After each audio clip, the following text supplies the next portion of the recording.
কেটে গেছে ১ সপ্তাহ। আজ বৃহস্পতিবার তুবা আর সামিরের গায়ে হলুদ আর কালকে বিয়ে। চট্টগ্রাম শহরের সবচেয়ে বড় কমিউনিটি সেন্টারে হলুদের আয়োজন করা হয়েছে। হলুদের ডেকোরেশনটা রঙিন আর উৎসব মুখর। কমিউনিটি সেন্টারের ভিতরে হলুদ আর সাদা ফুলের মালা দিয়ে সাজানো হয়েছে। হলুদ বেলুন আর লাইটিং দিয়ে পুরো জায়গাটা আলোকিত করা হবে।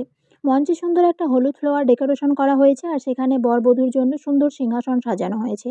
চারপাশে সুন্দর লড়কোড়া আর ফুলের ডেকোরেশন বেশ সুন্দর করে সাজানো হয়েছে। সামির আর তুবাকে স্টেজে নিয়ে আসা হয়েছে।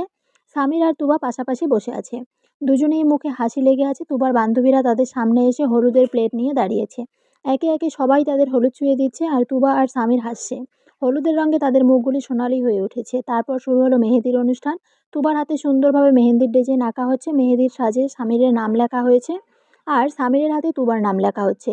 সবাই আনন্দে উল্লাস করছে আর তুবা আর সামির একে অপরের দিকে তাকিয়ে আছে। হলুদের অনুষ্ঠান শেষে সবাই একসাথে খেতে বসেছে। তুবা আর সামিরের সাথে সবাই ছবি তুলছে আর আনন্দ করছে। এই দিনটা তাদের জীবনের সবচেয়ে সুন্দর দিনগুলির একটা হয়ে থাকবে। সকালের মিষ্টি রোদ জানলার পর্দার ফাঁক ফোক ভেদ করে আদ্রিয়ানার মুখে এসে পড়েছে। আদ্রিয়ানা বারবার চোখ পিটপিট করছে। বেলা বাড়তে লাগলো, রোদের তীব্রতাও বাড়তে থাকলো। আদ্রিয়ানা কপাল কুঁচকে চোখ খুললো। চোখ খুলতেই নিজেকে আবিষ্কার করলো আদনানের বুকে। মাথাটা একটু উপরে তুলে আদনানের মুখের দিকে তাকিয়ে আদনান এখনো ঘুমাচ্ছে। আদ্রিয়ানা আস্তে আস্তে উঠে বসে আদনানের দিকে ঝুঁকে আদনানের পুরো ফেইসে চুমু খেতে থাকে। আদনানের ঠোঁটে আলতো করে চুমু খায় আদ্রিয়ানা। আদনান এখনও ঘুমাচ্ছে। আদ্রিয়ানা চাদরটা ভালো করে শরীরে পেঁচিয়ে নিয়ে বেড থেকে নামতে যাবে, ঠিক তখনই আদনান আদ্রিয়ানার হাত ধরে আদ্রিয়ানাকে কাছে টেনে নেয়। আদ্রিয়ানা কোমর শক্ত করে জড়িয়ে ধরে, চোখ বন্ধ রেখেই বলে, ঘরোয়ালি ফ্রেশ হওয়ার আগে আরেকবার ডিস্টিং ডিস্টিং খেলতে দিবা প্লিজ মিস্টার সাদাকালা পান্ডা। আপনার ঘরোয়ালি ক্লান্ত আর সম্ভব নয়। But I am not tired mister সাদাকালা পান্ডা। আপনি এত এনার্জি কই থেকে পান? আদনান আদ্রিয়ানার কানের কাছে মুখ নিয়ে গিয়ে ফিসফিস করে বলে, আমার ৭২ লাখে থাকা হরমোন থেকে। অসভ্য বদমাইশ লুচ্চা পান্ডা। বউয়ের কাছে অসভ্য বদমাইশ লুচ্চা হতে হয়, নয়তো আব্বু ডাক শুনতে পাওয়া যায় না। মিস্টার সাদাকালা পান্ডা, আপনি যতই অসভ্য হন না কেন এত তাড়াতাড়ি আব্বু ডাক শুনতে পারবেন না, কারণ আপনার বউ এখনো ছোট। ও আচ্ছা আচ্ছা, এইবার ছাড়েন, আগে হাজারখানেক চুমু দাও তারপর ছাড়বো। পারবো না, চুমু দেওয়ার কথা শুনলেই আমার বমি আসে। ও তাই, চুমুর কথা শুনলে তোমার বমি আসে? প্রচুর পরিমাণে বমি আসে। কে জানি একটু আগে আমার ঘুমের সুযোগ নিয়ে আমার পুরো মুখে চুমু দিয়েছিল। ঘরোয়ালি তুমি না মনে হয়? হ্যাঁ তুমিই তো। মিস্টার সাদাকালা পান্ডা, আপনি মনে হয় স্বপ্ন দেখেছেন। স্বপ্নই যেভাবে চুম্মাচাটি করেছো, বাস্তবে করলে তো এতক্ষণ কন্ট্রোললেস হয়ে ডিস্টিং ডিস্টিং খেলা শুরু করে দিতাম। অসভ্য বদমাইশ দুষ্টু পান্ডা, দুষ্টু দুষ্টু কথা ছাড়েন তো। আদনান আদ্রিয়ানাকে ছেড়ে দেয়। আদ্রিয়ানা চাদর পেঁচিয়ে ওয়াশরুমে চলে যায়। আধা ঘন্টা পর ফ্রেশ হয়ে চাদর পেঁচিয়ে বের হয়ে আসে। গায়ে বিন্দু বিন্দু পানির কণা জমে আছে। হাঁটু পর্যন্ত লম্বা চুল থেকে টুপ টুপ করে পানি পড়ছে। সুইটহার্ট, এইভাবে চাদর পেঁচিয়ে বের হওয়ার মানে কি জামাইকে সিনারি টিনারি দেখানোর প্ল্যান করে বের হয়েছো নাকি? সিনারি টিনারি দেখানোর প্ল্যান থাকলে তাড়াতাড়ি দেখাও। সিনারি দেখার জন্য আই অ্যাম সো এক্সাইটেড। অসভ্য বদমাইশ লুচ্চা পান্ডা। আদ্রিয়ানা কাবাটের দিকে এগিয়ে যায়। কাবার থেকে একটা থ্রি পিস নিয়ে আবারও ওয়াশরুমে যাওয়ার জন্য পা বাড়াতে যাবে, ঠিক তখনই আদনান বলে ওঠে, সুইটহার্ট এখানে আমার সামনে চেঞ্জ করো না। যদি লাকি হয়ে থাকি তাহলে একটু সিনিয়র টিনিয়রই দেখতে পারতাম। আদ্রিয়ানা আদনানের দিকে এগিয়ে গিয়ে বলে, মিস্টার পান্ডা আপনি কি ঠিক আছেন? আজকে এত দুষ্টু দুষ্টু কথা বলছেন কেন? তোমাকে দেখে উত্তেজিত হয়ে গেছি, তাই মুখ থেকে শুধু দুষ্টু দুষ্টু কথা বেরোচ্ছে। এই কথা বলে আদ্রিয়ানার হাত ধরে আদ্রিয়ানাকে নিজের কাছে টেনে নেয় আদনান। সুইটহার্ট, নিজেকে আর কন্ট্রোল করতে পারছি না, আর একবার হয়ে যাক প্লিজ। প্রমিস লিমিটের মধ্যে থাকার চেষ্টা করব। এই কথা বলে আদনান আদ্রিয়ানাকে বেডের সাথে চেপে ধরে আদ্রিয়ানার ঠোঁট দুটো দখল করে নেয়। আদনানের সাথে আদ্রিয়ানাও রেসপন্স করে। ফলে আদনানের উত্তেজনা আরও বেড়ে যায়। মিনিট 10 পর ঠোঁট ছেড়ে দিয়ে ঘাড়ে মুখ বসিয়ে দেয় আদনান। আদ্রিয়ানার পুরো শরীর কেঁপে ওঠে। ভালোবাসার এক অজানা শিহরণ বয়ে যায় আদ্রিয়ানার শরীরে। আদনান তার কাজ কন্টিনিউ করতে থাকে। দুইজন কপোত-কপোতি একে অপরের মধ্যে ডুবে থাকে। দুপুর ১২টা ১০ আদনান ক্লান্ত হয়ে আদ্রিয়ানার বুকের উপর মাথা রেখে আদ্রিয়ানাকে জড়িয়ে ধরে শুয়ে আছে। আদ্রিয়ানা আদনানের মাথায় হাত বুলিয়ে দিচ্ছে। মিস্টার পান্ডা আপনি কি ঘুমিয়ে পড়েছেন? না বলো, আজকে তো শুক্রবার, নামাজে যাবেন না? যাবো, ১২টা ১৫ বেজে গেছে, এখন উঠে পড়েন। আদনান আদ্রিয়ানার কপালে একটা চুমু দিয়ে উঠে বসে। বেডের একপাশে পড়ে থাকা শার্ট প্যান্টটা তুলে নিয়ে পরে নেয়। বারান্দায় থাকা টাওয়েল নিয়ে ওয়াশরুমে চলে যায়। মিনিট ২০ পর ফ্রেশ হয়ে বের হয়ে আসে। আদনানের পর আদ্রিয়ানা ফ্রেশ হতে যায়। আদনান কাবাড থেকে পাঞ্জাবি পায়জামা বের করে পরে নেয়। মিররের সামনে দাঁড়িয়ে চুলগুলো সেট করে টুপি পরে নেয়। ততক্ষণে আদ্রিয়ানা ফ্রেশ হয়ে বের হয়ে আসে। আদ্রিয়ানাকে দেখে আদনান বলে, বউজান জায়নামাজ কই, খুঁজে পাচ্ছি না তো।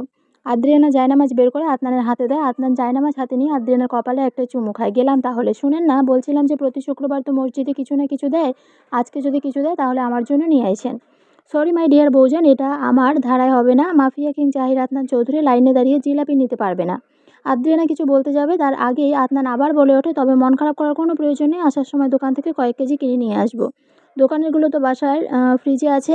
আমি দোকানেরগুলো খাবো না, আমি মসজিদেরগুলো খাবো। বোঝার চেষ্টা করো বউ, মাফিয়া কিং জাহির আদনান চৌধুরী লাইনে দাঁড়ায় কেমনি কি? আমি এত কিছু শুনতে চাই না। আজকে জিলাপি নিয়ে না আসলে আপনার খবর আছে বলে দিলাম।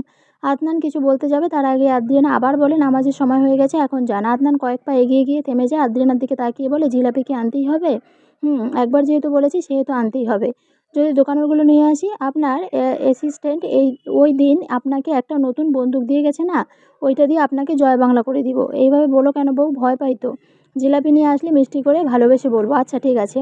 আদনান মসজিদের উদ্দেশ্যে বের হয়ে যায়। আদনানকে বের হতে দেখে টিনা রান্নাঘর থেকে বেরিয়ে নিজের রুমে চলে যায়। ফোনটা হাতে নিয়ে কল দেয় জাবিরকে।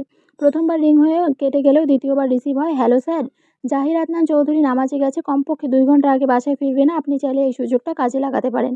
ইনফরমেশনটা দেওয়ার জন্য তোকে ধন্যবাদ। এই কথা বলে জাবির ফোন কেটে দেয়। ফোনের দিকে তাকিয়ে হো হো করে হেসে ওঠে জাবির। জাহির আদনান চৌধুরীর বাড়ির সামনে এসে গাড়ি ব্রেক করে জাবির রায়হান চৌধুরী। গাড়ি থেকে নেমে এগিয়ে যায় বাড়ির দিকে। বাড়ির মেন দরজায় লাথি মেরে দরজা খুলে নেয় জাবির। বাড়ির ভিতরে ঢুকে সোজা চলে যায় দোতলার ডান পাশে থাকা একবারে শেষের রুমটাতে। রুম ঢুকতেই দেখে আদ্রিয়ানা রুম গোছাচ্ছে। কেমন আছো জান? কথাটা কানে আসতে আদ্রিয়ানা হাত দুটো থেমে যায়। হাত থেকে বালিশ বেডের উপরে রেখে গিয়ে পিছনে ঘুরে তাকায় আদ্রিয়ানা। জাবির পকেটে 2 হাত গুজে দাঁড়িয়ে আছে। জাবিরকে দেখে 400 ভোল্টের একটা শক খায় আদ্রিয়ানা। সত্যি কি জাবির তার সামনে দাঁড়িয়ে আছে নাকি স্বপ্ন দেখছে? আদ্রিয়ানা কনফিউজ দূর করার জন্য নিজের হাতে চামটি কাটে। এটা স্বপ্ন নয়, বাস্তব। জাবির সত্যি সত্যি তার সামনে দাঁড়িয়ে আছে। সারপ্রাইজ জান, হঠাৎ করে আমাকে এখানে দেখতে পাবা তার কল্পনাও করনি তাই না জান? আপনি এখানে কেন এসেছেন? তোমাকে নিয়ে যাওয়ার জন্য। আমাকে নিয়ে যাওয়ার জন্য মানে? তোমাকে নিয়ে যাওয়ার জন্য মানে তোমাকে নিয়ে যাওয়ার জন্য। তোমাকে আমি আমার সাথে নিয়ে যাব। আপনি আমাকে নিয়ে যাওয়ার কে? আমি আপনার সাথে কোথাও যাব না। তা তো হবে না। একবার যেহেতু তোমাকে নিয়ে যেতে এসেছি সেহেতু আমার সাথে তোমাকে যেতেই হবে। দেখুন, আমি আপনাকে ভালোই ভালোই বলছি, আপনি এখান থেকে চলে যান। আপনার ভাইয়া এখনই চলে আসবে, আর এসে যদি আপনাকে এখানে দেখে তাহলে কিন্তু আপনাকে মেরে ফেলবে। জাবির হো হো করে হেসে ওঠে। জাবিরকে হাসতে দেখে আদ্রিয়ানা ভয় আরও দ্বিগুণ বেড়ে যায়। কে মারবে আমাকে? ওই জাহির আদনান চৌধুরী? Like seriously? সেই জোকটা সেই ছিল। কথাটা বলে আবারও হো হো করে হাসতে থাকে জাবির। দেখুন, আমি আপনাকে আবারও বলছি, ভালোই ভালো এখান থেকে চলে যান। চলে তো অবশ্যই যাব, তবে একা না, তোমাকে নিয়ে তারপর যাব। জাবির এই কথা বলে এক পা করে আদ্রিয়ানার দিকে এগোতে থাকে। জাবিরকে এগোতে দেখে আদ্রিয়ানা পিছাতে থাকে। এগোবেন না বলছি, একদমই এগোবেন না। যেখানে আছেন সেখানেই দাঁড়িয়ে থাকুন। কে শোনে কার কথা? জাবির এক পা করে আদ্রিয়ানার দিকে এগিয়ে যাচ্ছে, আর আদ্রিয়ানা ভয়ে পিছিয়ে যাচ্ছে। এগোবেন না বলছি, আপনার ভাই জানতে পারলে কিন্তু আপনাকে মেরে বাকিটা উচ্চারণ করতে পারে না আদ্রিয়ানা। তার আগে জাবিরের একটা রুমাল দিয়ে আদ্রিয়ানার মুখ চেপে ধরে। আদ্রিয়ানা কিছুক্ষণ ছটফট করে শান্ত হয়ে যায়। জাবির আদ্রিয়ানাকে কোলে তুলে নিয়ে রুম থেকে বের হয়ে যায়। সিঁড়ি বেয়ে নিচে নামতেই আসমা আন্টির মুখোমুখি হয় জাবির। আসমা আন্টি 2 হাত মিলে জাবিরের সামনে দাঁড়ায়। আসমা আন্টিকে দেখে বেশ বিরক্ত হয় জাবির। সামনে থেকে সরে দাঁড়ান। না, আমি বেঁচে থাকতে আদ্রিয়ানাকে কোথাও নিয়ে যেতে দেবো না। বেঁচে থাকতে যেহেতু নিয়ে যেতে দেবেন না সেহেতু মরেন। জাবির কথাটা বলে শেষ করতে না করতে টিনা পিছন থেকে আসমা আন্টিকে ছুরি দিয়ে পরপর 2বার আঘাত করে। আসমা আন্টি সঙ্গে সঙ্গে মাটিতে লুটিয়ে পড়ে। জাবির এক পলক আসমা আন্টির দিকে তাকিয়ে বের হয়ে যায়। জাবিরের পিছু পিছু টিনাও বের হয়ে যায়। টিনা গাড়ির দরজা খুলে দেয়। জাবির আদ্রিয়ানাকে গাড়িতে হেলান দিয়ে শুয়ে দেয়। গাড়ির ব্রেক সেটে থেকে একটা ব্যাগ বের করে নেয়। টিনার দিকে এগিয়ে দেয় জাবির। এখানে 50 লাখ টাকা আছে, বাঁচতে চাইলে এই টাকা নিয়ে এই শহর ছেড়ে চলে যা। টিনাকে টাকার ব্যাগটা দিয়ে গাড়িতে উঠে বসে জাবির। আদ্রিয়ানার মুখের দিকে এক পলক তাকিয়ে গাড়ির ইঞ্জিন স্টার্ট দেয়। মুহূর্তের মধ্যে গাড়িটা ধুলো আর জঙ্গল পড়ে থাকা শুকনো পাতা উড়িয়ে হাওয়া হয়ে যায়। দুপুর 2টা। এইমাত্র নামাজ পড়ে মসজিদ থেকে বের হয়েছে আদনান। ডান দিকে ঘুরে তাকাতেই দেখে বাচ্চারা জিলাপির জন্য লাইন ধরেছে। একে অপরের সাথে ঠেলাঠেলি করছে। ওদের এমন কাণ্ড দেখে মুচকি হাসে আদনান।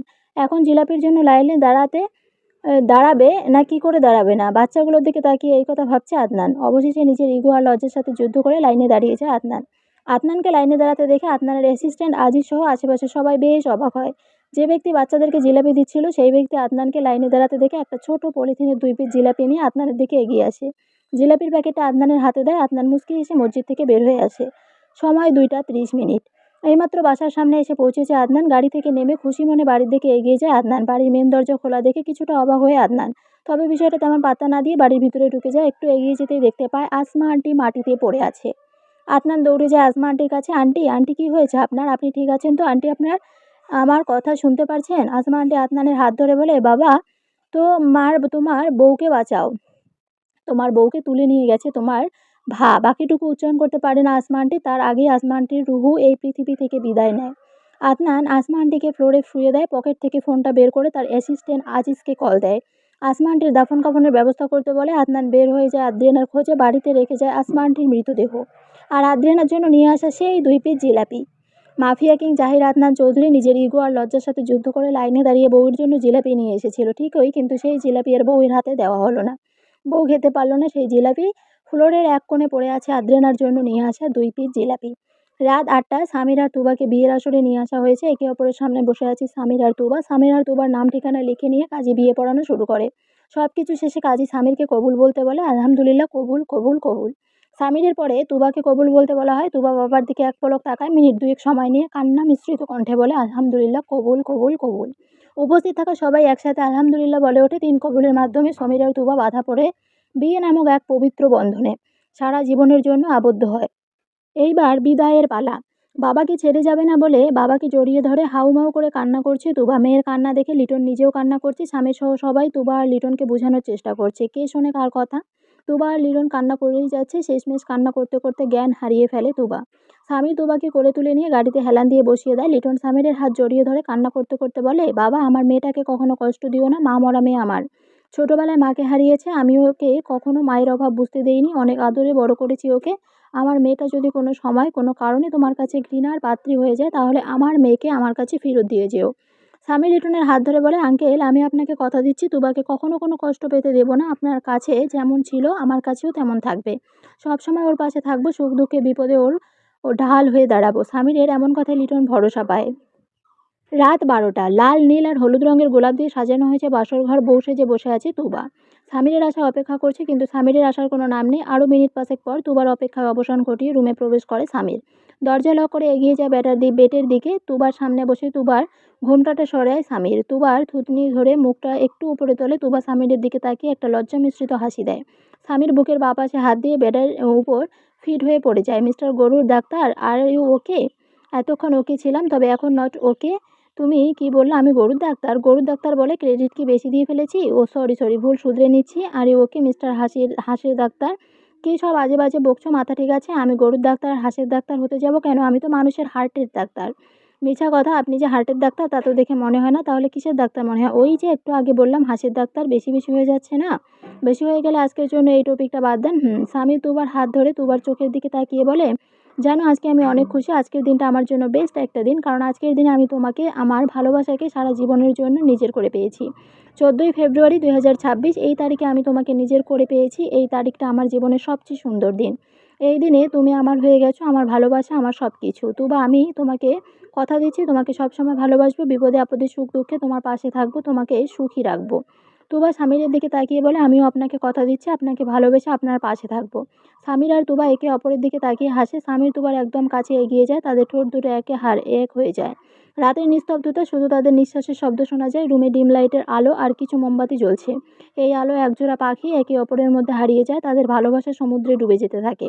1000 গার্ড লাগিয়ে দেয়। পুরা চট্টগ্রাম শহর তোলপাড় করে। আদ্রিয়ানাকে খুঁজে চলছে মাফিয়া কিং জাহির আদনান চৌধুরী। তবে এখনও বউয়ের কোনো খোঁজ পায়নি মাফিয়া কিং, কিন্তু এখনও হতাশ হয়নি। গার্ডের সাথে মাফিয়া কিং নিজেও খুঁজে চলছে। চট্টগ্রাম পতেঙ্গা সমুদ্র সৈকতের রাস্তা দিয়ে যাওয়ার সময় হঠাৎ গাড়ির চাকা পাংচার হয়ে যায়। আদনান গাড়ি থেকে নেমে দাঁড়ায়। হঠাৎ চাকা পাংচার হয় আদনানের মাথায় রক্ত উঠে যায়। রাগে সুজোরে লাথি মেরে গাড়ির চাকায়। সাওয়াগিরি করার আর সময় পেলি না, এখনই সাওয়াগিরি করতে হলো? এই কথা বলে আবারও গাড়ির চাকায় সজোরে লাথি মারে আদনান। মিস্টার পান্ডা বলেছিলেন যে আজকে যদি মসজিদে জিলাপি দেয় তাহলে আমার জন্য নিয়ে আসেন। যদি নিয়ে না আসেন তাহলে আপনার বন্দুক দিয়ে আপনাকে জয় বাংলা করে দিব। আদ্রিয়ানার বলা এই কথাটা মনে পড়তেই হাঁটু গেড়ে বসে পড়ে আদনান। আকাশের দিকে তাকিয়ে আর্তনাদ করে ওঠে আদ্রিয়ানা, সানফ্লাওয়ার, আমার ঘরওয়ালি, তুমি কোথায়? প্লিজ ফিরে আসো তোমার সাদা কালা পান্ডার কাছে। তোমাকে ছাড়া তোমার পান্ডার খুব খুব কষ্ট হচ্ছে। কাঁধে কারো হাতের স্পর্শ পেয়ে পিছনে ঘুরে তাকায় আদনান। তার অ্যাসিস্ট্যান্ট আজিজকে দেখে বসা থেকে উঠে দাঁড়ায় আদনান। আজিজ আবার, বউয়ের কোনো খোঁজ পেয়েছো? না স্যার, তবে চেষ্টা চলছে। আদনান বড় বড় করে নিঃশ্বাস নিচ্ছে। মনে হয় বুকের উপর একটা বড় পাথর রাখা হয়েছে, তাই নিঃশ্বাস নিতে কষ্ট হচ্ছে। বুকের ভিতরটা জ্বলে যাচ্ছে। বুকের ভিতর ভূমিকম্প চলছে। এই মুহূর্তে আদ্রিয়ানাকে জড়িয়ে ধরে আদ্রিয়ানার ঠোঁট দুটো পেলে বুকের ভিতর চলমান ভূমিকম্পটা শান্ত হয়ে যেত। চেষ্টা চলছে মানে কি? প্রয়োজনের গার্ডের সংখ্যা 1000 থেকে 10,000 করে দাও।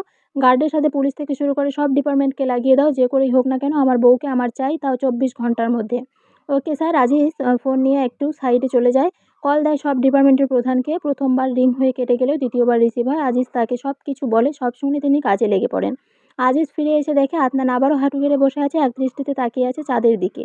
আদ্রিয়ানা, আমার সানফ্লাওয়ার, আমার ঘরোয়ালি পতেঙ্গা, সমুদ্র সৈকতের পাড়ে বসে এই চাঁদকে সাক্ষী রেখেই তো কথা দিয়েছিলে তুমি তোমার পান্ডাকে ছেড়ে কোথাও যাবে না। যদি যাওয়ার হয় তাহলে তোমার পান্ডাকে সাথে নিয়ে যাবে, তবে কেন নিয়ে গেলে না? তুমি তো জানো তোমাকে ছাড়া তোমার পান্ডা থাকতে পারে না, পাগলের মতো হয়ে যায়। মাফিয়া কিং জাহির আদনান চৌধুরীর মুখে আর্তনাদের চিৎকার। মানায় না স্যার, মাফিয়া মানেই সাইকো, মাফিয়া মানেই নিজের পছন্দের জিনিস নিজের করে নেওয়া, হোক সেটা জোর করে কিংবা আপোষে। মাফিয়া কিং জাহির আদনান চৌধুরীর দুর্বলতা ওই এক জায়গায় তো শত্রুরা ভালো করেই জানে, তাই সেখানে হাত দিয়েছে। দুর্বলতার হাত পড়ার পর যদি আপনি এভাবে ভেঙে পড়েন তাহলে তো শত্রুরা আরও শক্ত হয়ে যাবে, আপনার ক্ষতি করার চেষ্টা করবে। তার চেয়ে বড় কথা হচ্ছে ম্যামের খোঁজ পাওয়া গেছে, ম্যামকে সাজেক ভ্যালি নিয়ে যাওয়া হয়েছে, বর্তমানে ম্যাম ওইখানেই আছেন। আজিজের মুখে এই কথা শুনে আদনান উঠে দাঁড়ায়। আজিজ আদনানের দিকে গাড়ির চাবি এগিয়ে দেয়। আদনান চাবিটা নিয়ে গাড়িতে উঠে বসে। গাড়ির ইঞ্জিন স্টার্ট দিতেই গাড়িটা মুহূর্তের মধ্যে হাওয়া হয়ে যায়। জ্ঞান ফিরতে নিজেকে অচেনা একটা জায়গায় আবিষ্কার করে আদ্রিয়ানা। শোয়া থেকে উঠে বসে চারদিকে চোখ বুলিয়ে নেয়। রুমটা বেশ পরিপাটি করে সাজানো, দেখে মনে হচ্ছে কেউ যত্ন সহকারে রুমটা সাজিয়েছে। দরজা খোলার শব্দ পেয়ে দরজার দিকে তাকায় আদ্রিয়ানা। জাবির এসেছে, হাতে খাবারের প্লেট, শরীরে ময়দা লেগে আছে। জান, তোমার অনেক ক্ষুধা পেয়েছে তাই না? এই নাও খাবার, খেয়ে নাও, তোমার জন্য নিজের হাতে বানিয়ে নিয়ে এসেছি। আমি খাবো না, আমার কোনো সমস্যা নেই, ক্ষুধা তোমার লাগবে, আমার না। আমাকে এখানে কেন নিয়ে এসেছেন? নিজের করে নিব বলে? মানে বুঝলাম না। মনে হচ্ছে তোমাকে বিয়ে করে সারা জীবনের জন্য নিজের নামে লিখে নেব। আপনি হয়তো ভুলে গেছেন আমি যে বিবাহিতা। আমার হাজব্যান্ড, বাকিটুকু উচ্চারণ করতে পারে না আদ্রিয়ানা, তার আগেই জাবির বলে ওঠে, হাজব্যান্ড ছিল তবে এখন আর নেই। এতক্ষণে মনে হয় ইন্না লিল্লাহি ওয়া ইন্না ইলাইহি রাজিউন হয়ে গেছে। মানে মানে জাহির আদনান চৌধুরী শেষ, আমি ওকে মেরে ফেলেছি। Like seriously? জোকটা সেই ছিল। আপনার মতো বিড়াল বাঘকে কেমনে মারতে পারে? এই কথা বলে হো হো করে হেসে ওঠে আদ্রিয়ানা। আপনার জোক শুনে মজা পেয়েছি, আরেকটা হয়ে যাক। তোমার কাছে মনে হচ্ছে আমি জোক বলছি? অবশ্যই। জাবির কিছু বলতে যাবে, ঠিক তখনই জাবিরের হোয়াটসঅ্যাপ অ্যাকাউন্টে দুইটা মেসেজ আসে। জাবির ফোনটা হাতে নিয়ে হোয়াটসঅ্যাপ ওপেন করে, একটা ভিডিও আর একটা মেসেজ এসেছে। মেসেজে লেখা, মাফিয়া কিং জাহির আদনান চৌধুরী শেষ। কিভাবে শেষ হয়েছে তা ভিডিওতে। জাবির হো হো করে হেসে ওঠে। হঠাৎ করে জাবিরকে হাসতে দেখে আদ্রিয়ানা হতবাক হয়ে যায়। এখন আমি তোমাকে যা দেখাবো তা দেখে আই গেস তুমি সারপ্রাইজ হয়ে যাবা জান। ভিডিওতে স্পষ্ট দেখা যাচ্ছে পাহাড়ি রাস্তায় আদনানের গাড়িটা কন্ট্রোল হারিয়ে ফুল স্পিডে ছুটে চলছে। আদনান গাড়িটা কন্ট্রোল করার চেষ্টা করছে কিন্তু ব্রেক ফেল হওয়া গাড়ি কন্ট্রোল করতে পারছে না। মুহূর্তের মধ্যে গাড়িটা রাস্তার বাইরে চলে যায় আর পাহাড়ের গভীরে পড়ে ব্লাস্ট হয়ে যায়। ভিডিওটা দেখে আদ্রিয়ানার মুক্তির মতো জমে যায়। চোখের পলক পর্যন্ত ফেলছে না, একদৃষ্টিতে তাকিয়ে আছে ফোনের দিকে। নিজের চোখে স্বামীর মৃত্যুর ভিডিও দেখার ফিলিংস কেমন? না, এটা হতে পারে না, আপনারা কিছু হতে পারে না, আমি জানি আপনি একদমই ঠিক আছেন। ঠিক নেই, গাড়ির সাথে আপনার নিজেও ব্লাস্ট হয়ে গেছে। আদ্রিয়ানা চিৎকার দিয়ে বলে ওঠে, না না, ওনার কিচ্ছু হয়নি। আদ্রিয়ানার মুখে এমন কথা শুনে জাবির হো হো করে হেসে ওঠে। জাবিরকে হাসতে দেখে আদ্রিয়ানা বলে, কিভাবে পারলেন এমনটা করতে? উনি তো আপনার ভাই, ভাই হয়ে ভাইকে কিভাবে? বাকিটুকু উচ্চারণ করতে পারে না আদ্রিয়ানা। তার আগেই জাবির বলে ওঠে, শুনতে চাও ভাই হয়ে কিভাবে মেরে ফেলেছি? তাহলে শোনো। জাহির আদনান চৌধুরীর পার্সোনাল অ্যাসিস্ট্যান্ট আজিজকে অস্ত্র বানিয়ে আদনানকে মেরেছি। আদ্রিয়ানা অবাক দৃষ্টিতে জাবিরের দিকে তাকায়। আদনান পতেঙ্গা সমুদ্র সৈকতের রাস্তা দিয়ে যাওয়ার আশা বেশি করে, তাই সেই রাস্তায় কিছু পেরেক ঠুকে রেখেছিলাম। বোকা আদনান, সেই পেরেকের উপর দিয়ে গাড়ি চালিয়ে চলে গেছে, ফলে কিছু দূর যেতেই গাড়ি চাকা পাংচার হয়ে যায়। আদনান গাড়ি থেকে নেমে দাঁড়ায়। প্ল্যান অনুযায়ী সময় মতো ব্রেক ফেল করা গাড়ি নিয়ে আজিজ সেখানে পৌঁছে যায়। ভুলভাল বুঝিয়ে ব্রেক ফেল করা গাড়ির চাবি আদনানকে দিয়ে দেয় আর বলে, তোমাকে কিডন্যাপ করে সজেকে ভ্যালি নিয়ে যাওয়া হয়েছে। বর্তমানে তুমি সেখানে আছো। বোকা আদনান আজিজের কথা বিশ্বাস করে ব্রেক ফেল করা গাড়ি নিয়ে সাজেকের উদ্দেশ্যে রওনা দেয়। বোকা আদনান বুঝতেই পারেনি যে গাড়ির ব্রেক ফেল করা বর্তমানে সাজেকের কোনো একটা পাহাড়ের কোণে পড়ে আছে আদনানের ভিন্ন ছিন্ন হয়ে যাওয়া দেহ। জাবিরের মুখে এমন কথা শুনে আদ্রিয়ানা ফ্লোরে বসে পড়ে, হাউমাউ করে কেঁদে ওঠে। আদ্রিয়ানাকে কান্না করতে দেখে জাবির বলে, জান, এইভাবে কান্না করলে বিধবা বিধবা ফিল পাবা না। সাদা শাড়ি পরে আদনানের একটা ছবি বুকে জড়িয়ে ধরে কান্না করো, তাহলে জামাই হারানোর ফিল পাবা। আপনি তো এত খারাপ আর জঘন্য একটা কাজ করবেন তা আমি কল্পনাও করিনি। আমি জাবির রায়হান চৌধুরীকে নিজের ভালোবাসার জন্য কি করতে পারি তা তোমার ভাবনার কল্পনা দুইটারই বাহিরে যান। আদনানকে মেরে সবেমাত্র তো ট্রেইলার দেখালাম, এখন তো ফুল মুভি বাকি। ভালোবাসা? কিসের ভালোবাসা? একটা কথা কান খুলে শুনে রাখুন, এই আদ্রিয়ানা এই জন্মে শুধু একজনকে ভালোবেসেছে আর সেই হচ্ছে শুধু জহির আদনান চৌধুরী। পরের জন্ম বলে যদি কিছু থেকে থাকে তাহলে সেই জন্মেও আমি শুধু জহির আদনান চৌধুরীকে ভালোবাসবো। আদ্রিয়ানার মুখে এমন কথা শুনে জাবির আদ্রিয়ানার গালে কষিয়ে একটা থাপ্পড় বসিয়ে দেয়। থাপ্পড় খেয়ে ফ্লোরে পড়ে জ্ঞান হারিয়ে ফেলে আদ্রিয়ানা। জাবির আদ্রিয়ানার কোনো রেসপন্স না পেয়ে আদ্রিয়ানাকে কোলে তুলে নিয়ে বেডে শুয়ে দেয়। ফজরের আজানের শব্দ কানে আসতেই শোয়া থেকে উঠে বসে জোবায়দা। সারা রাত ঘুমাতে পারেনি তিনি। বুকের ভিতরটা কেমন জানি করছে তার। হঠাৎ করেই কেন জানি বারবার জাহিরের কথা মনে পড়ছে। জাহিরকে একটা নজর দেখতে ইচ্ছে করছে, ওর সাথে কথা বলতে ইচ্ছে করছে। জোবায়দা বেড থেকে নেমে উজু করতে চলে যায়। উজু করে এসে নামাজে দাঁড়িয়ে যায়। নামাজ শেষে দুই ছেলের জন্য অনেক দোয়া করেন। জায়নামাজ গুছিয়ে রেখে ফোনটা হাতে তুলে নেয়, কল দেয় জাহিরের নাম্বারে। The number you have dialled is currently switched off. আপনি যে নাম্বারে কল দিয়েছেন সেই নাম্বারটি এখন বন্ধ আছে। জাহিরের নাম্বার বন্ধ থাকায় জুবাইদা আরও বেশি অস্থির লাগছে, কী করবে কিছুই বুঝতে পারছে না। বারবার জাহিরের নাম্বারে কল দিচ্ছে কিন্তু প্রতিবারই বন্ধ বলছে। জুবাইদা বেডের দিকে এগিয়ে গিয়ে রহিমকে ডাকে। রহিম উঠে বসে। জুবাইদা, সকাল সকাল তোমার আবার কি হলো? আমার মনটা কেমন করছে, কেন জানি মনে হচ্ছে জাহির ভালো নেই। ও কেমন আছে একটা বার খবর নিয়ে দেখো না প্লিজ। আচ্ছা ঠিক আছে, আমি ওকে কল দিচ্ছি। কল দিয়ে লাভ নেই, ওর ফোন বন্ধ। রাহিম এইবার জাহিরের পার্সোনাল অ্যাসিস্ট্যান্টকে কল দেয়। প্রথমবার রিং হয়ে কেটে গেলেও দ্বিতীয়বার রিসিভ হয়। আজিজকে জাহিরের কথা জিজ্ঞাসা করলে আজিজ বলে জাহির একদমই ঠিক আছে। জাহির ঠিক আছে, আর চিন্তা করতে হবে না। আমার মন তো মানছে না, কেন জানি মনে হচ্ছে। বাকিটুকু উচ্চারণ করতে পারে না জোবায়দা। তার আগেই রহিম বলে, তুমি একটু বেশি চিন্তা করছো। এত চিন্তা করো না, জাহির ঠিক আছে। সকাল 9টা 30 মিনিট। হাতে খাবারের প্লেট নিয়ে আদ্রিয়ানার রুমে প্রবেশ করে জাবির। বেডের দিকে তাকিয়ে দেখে আদ্রিয়ানা এখনও ঘুমিয়ে আছে। জাবির খাবারের প্লেটটা ড্রেসিং টেবিলের উপর রেখে বেডের দিকে এগিয়ে যায়। আদ্রিয়ানার দিকে তাকিয়ে কয়েকবার আদ্রিয়ানাকে ডাকে। আদ্রিয়ানার কোনো রেসপন্স না পেয়ে জাবির বুঝতে পারে যে আদ্রিয়ানা এখনও অজ্ঞান হয়ে পড়ে আছে। রুমে থাকা জগ থেকে পানি এনে আদ্রিয়ানার মুখে ছিটিয়ে দেয় জাবির, কিন্তু তাতে কোনো কাজ হয় না। আদ্রিয়ানার জ্ঞান ফেরে না। পকেট থেকে ফোনটা বের করে তার পরিচিত একজন ডাক্তারকে কল দেয় জাবির। আধা ঘন্টার মধ্যে একজন মেয়ে ডাক্তার এসে হাজির হয় জাবিরের বাড়ির সামনে। গাড়ি থেকে নেমে বাড়ির দিকে এগিয়ে আসে। কলিং বেল চাপতে দরজা খুলে দেয় জাবির। ডাক্তারকে আদ্রিয়ানার রুমে নিয়ে যাওয়া হয়। ডাক্তার আদ্রিয়ানাকে চেক আপ করেন, ইঞ্জেকশনের মাধ্যমে স্যালাইন দিয়ে দেয়। অক্সিজেন সাপোর্ট দেওয়া হয়, শরীরের তাপমাত্রা নিয়ন্ত্রণ করা হয় এবং হৃদস্পন্দন ও রক্তচাপ পর্যবেক্ষণ করা হয়। অতঃপর ধীরে ধীরে আদ্রিয়ানার জ্ঞান ফিরে আসে। ডাক্তার জাবিরের দিকে তাকিয়ে বলে, মিস্টার জাবির, আপনার ওয়াইফ অনেক বড়সড় একটা শক খেয়েছেন, তাই এমনটা হয়েছে। এই সময় ওনাকে কোনো রকম শক দেওয়া যাবে না। ওয়াইফের প্রতি যত্নশীল হন। এই সময় ওয়াইফের যত্ন নেওয়া তার পাশে থাকা হাজব্যান্ডের কর্তব্য। এই সময় মানে বুঝলাম না, একটু ক্লিয়ার করে বলুন তো। কংগ্রেস মিস্টার জাবির, আপনি বাবা হতে চলেছেন। আপনার ওয়াইফ কনসিভ করেছে। হোয়াট? কনসিভ করেছে মানে? কনসিভ মানে আপনার wife pregnant. By the way mister Jabir, এখানে কিছু ঔষধ লিখে দিয়েছি, এগুলো টাইম মতো খাওয়াবেন। এই কথা বলে ডাক্তার চলে যায়। জাবির আদ্রিয়ানার দিকে তাকিয়ে দেখে আদ্রিয়ানা পেটে হাত দিয়ে কান্না করছে। জাবিরের মাথায় রক্ত উঠে যায়। আর এক মুহূর্ত দেরি না করে রুম থেকে বের হয়ে যায় জাবির। ছাদের এক কোণে দাঁড়িয়ে নিকোটিনের ধোঁয়া উড়াচ্ছে জাবির। তার কানে শুধু ডাক্তারের বলা কথাটাই বাজছে, কংগ্রেস মিস্টার জাবির, আপনি বাবা হতে চলেছেন। আপনার ওয়াইফ কনসিভ করেছে। জাবির কোনো কান চেপে ধরে ফ্লোরে বসে পড়ে, চিৎকার দিয়ে বলে, না, এটা হতে পারে না। আদ্রিয়ানা আদনানের বেবির আম্মু কিছুতেই হতে পারে না। আদ্রিয়ানা যদি কারো বেবির আম্মু হয়ে থাকে তাহলে শুধু আমার বেবির আম্মু হবে, আর কারো নয়। কথাটা বলে উঠে দাঁড়ায় জাবির। মিনিট দুয়েক পর চুপ করে থেকে কিছু একটা ভেবে হো হো করে হেসে ওঠে। আদনানের মতো মাফিয়াকে যেহেতু মারতে পেরেছি, সেহেতু ওর বেবিকেও মারতে পারবো। পৃথিবীতে আসার আগেই ওকে শেষ করে দেব। আদনানের শেষ চিহ্নটুকুও মুছে ফেলবো। 2 তলা বিশিষ্ট একটা মাঝারি সাইজের ঘর। ঘরটা বাঁশের তৈরি, ছাদে পাতার আড়াল। পাহাড়ের ঢালে অবস্থিত। সামনে ছোট্ট একটা বাগান, যেখানে বিভিন্ন রঙের ফুল ফুটে থাকে। ঘরের ভিতর কাঠের মেঝে, দেওয়ালে সুন্দর কারুকাজ করা। এক কোণে চুলা, যেখানে রান্না হয় সুস্বাদু পাহাড়ি খাবার। ঘরের ভিতর কাঠের মেঝে, দেওয়াল সুন্দর কারুকাজ করা। এক কোণে চুলা, যেখানে রান্না হয় সুস্বাদু পাহাড়ি খাবার। বাকি 2 রুমে 2টা বিছানা আর কিছু আসবাবপত্র। রুমের পাশেই রয়েছে বারান্দা, যেখানে বসে পাহাড়ের দৃশ্য উপভোগ করা যায়। প্রতি রুমেই রয়েছে ছোট ছোট জানালা। জানালা দিয়ে পাহাড়ের সবুজ প্রকৃতি দেখা যায়, সাথে পাখির গান। এমন ঘর পাহাড়ের বুকে এক টুকরো স্বর্গের মতো। এই ছোট্ট ঘরে বসে বাস করে এক আধবয়সী লোক আর তার মেয়ে। আধবয়সী লোকটার নাম থামতুয়া আর তার মেয়ের নাম আদ্রিজা। চায়ের কাপ হাতে নিয়ে বারান্দায় থাকা ইজি চেয়ারে বসে প্রকৃতির দৃশ্য উপভোগ করছে 18 বছর বয়সী মেয়ে আদ্রিজা। হঠাৎ করেই পাহাড়ের গভীর থেকে একটা শব্দ ভেসে আসে তার কানে, কিছু ব্লাস্ট হওয়ার শব্দ। মিনিট দুয়েক পর ধোঁয়া ওঠা শুরু করে। কিছুক্ষণের মধ্যেই জায়গাটা ধোঁয়ায় আচ্ছন্ন হয়ে যায়। আদ্রিজা বুঝতে পারে যে গাড়ি ব্লাস্ট হয়েছে। আদ্রিজা কি মনে করে সেই ধোঁয়ার দিকে তাকিয়ে থাকে। থামতুয়ার কথায় আদ্রিজার বাস্তবে ফিরে, কিরে পাগলি, চায়ের কাপ হাতে নিয়ে কোথায় হারিয়ে গেলি? চাটা তাড়াতাড়ি শেষ কর, নয়তো ঠান্ডা হয়ে যাবে তো। বাবা, আপনি কখন আসলেন? মাত্রই এসেছি। বাবা, পাহাড়ের ওই জায়গা থেকে এত ধোঁয়া উঠছে কেন? আবার কি নতুন কোনো গাড়ি খাদে পড়ে ব্লাস্ট হয়েছে? ধোঁয়াগুলো তো দেখে তাই মনে হচ্ছে। আচ্ছা বাবা, গাড়িতে যে ছিল সে কি বেঁচে আছে? রাস্তাটা দেখো, ওইখান থেকে গাড়ি পার পড়লেই ব্লাস্ট হয়ে যায়।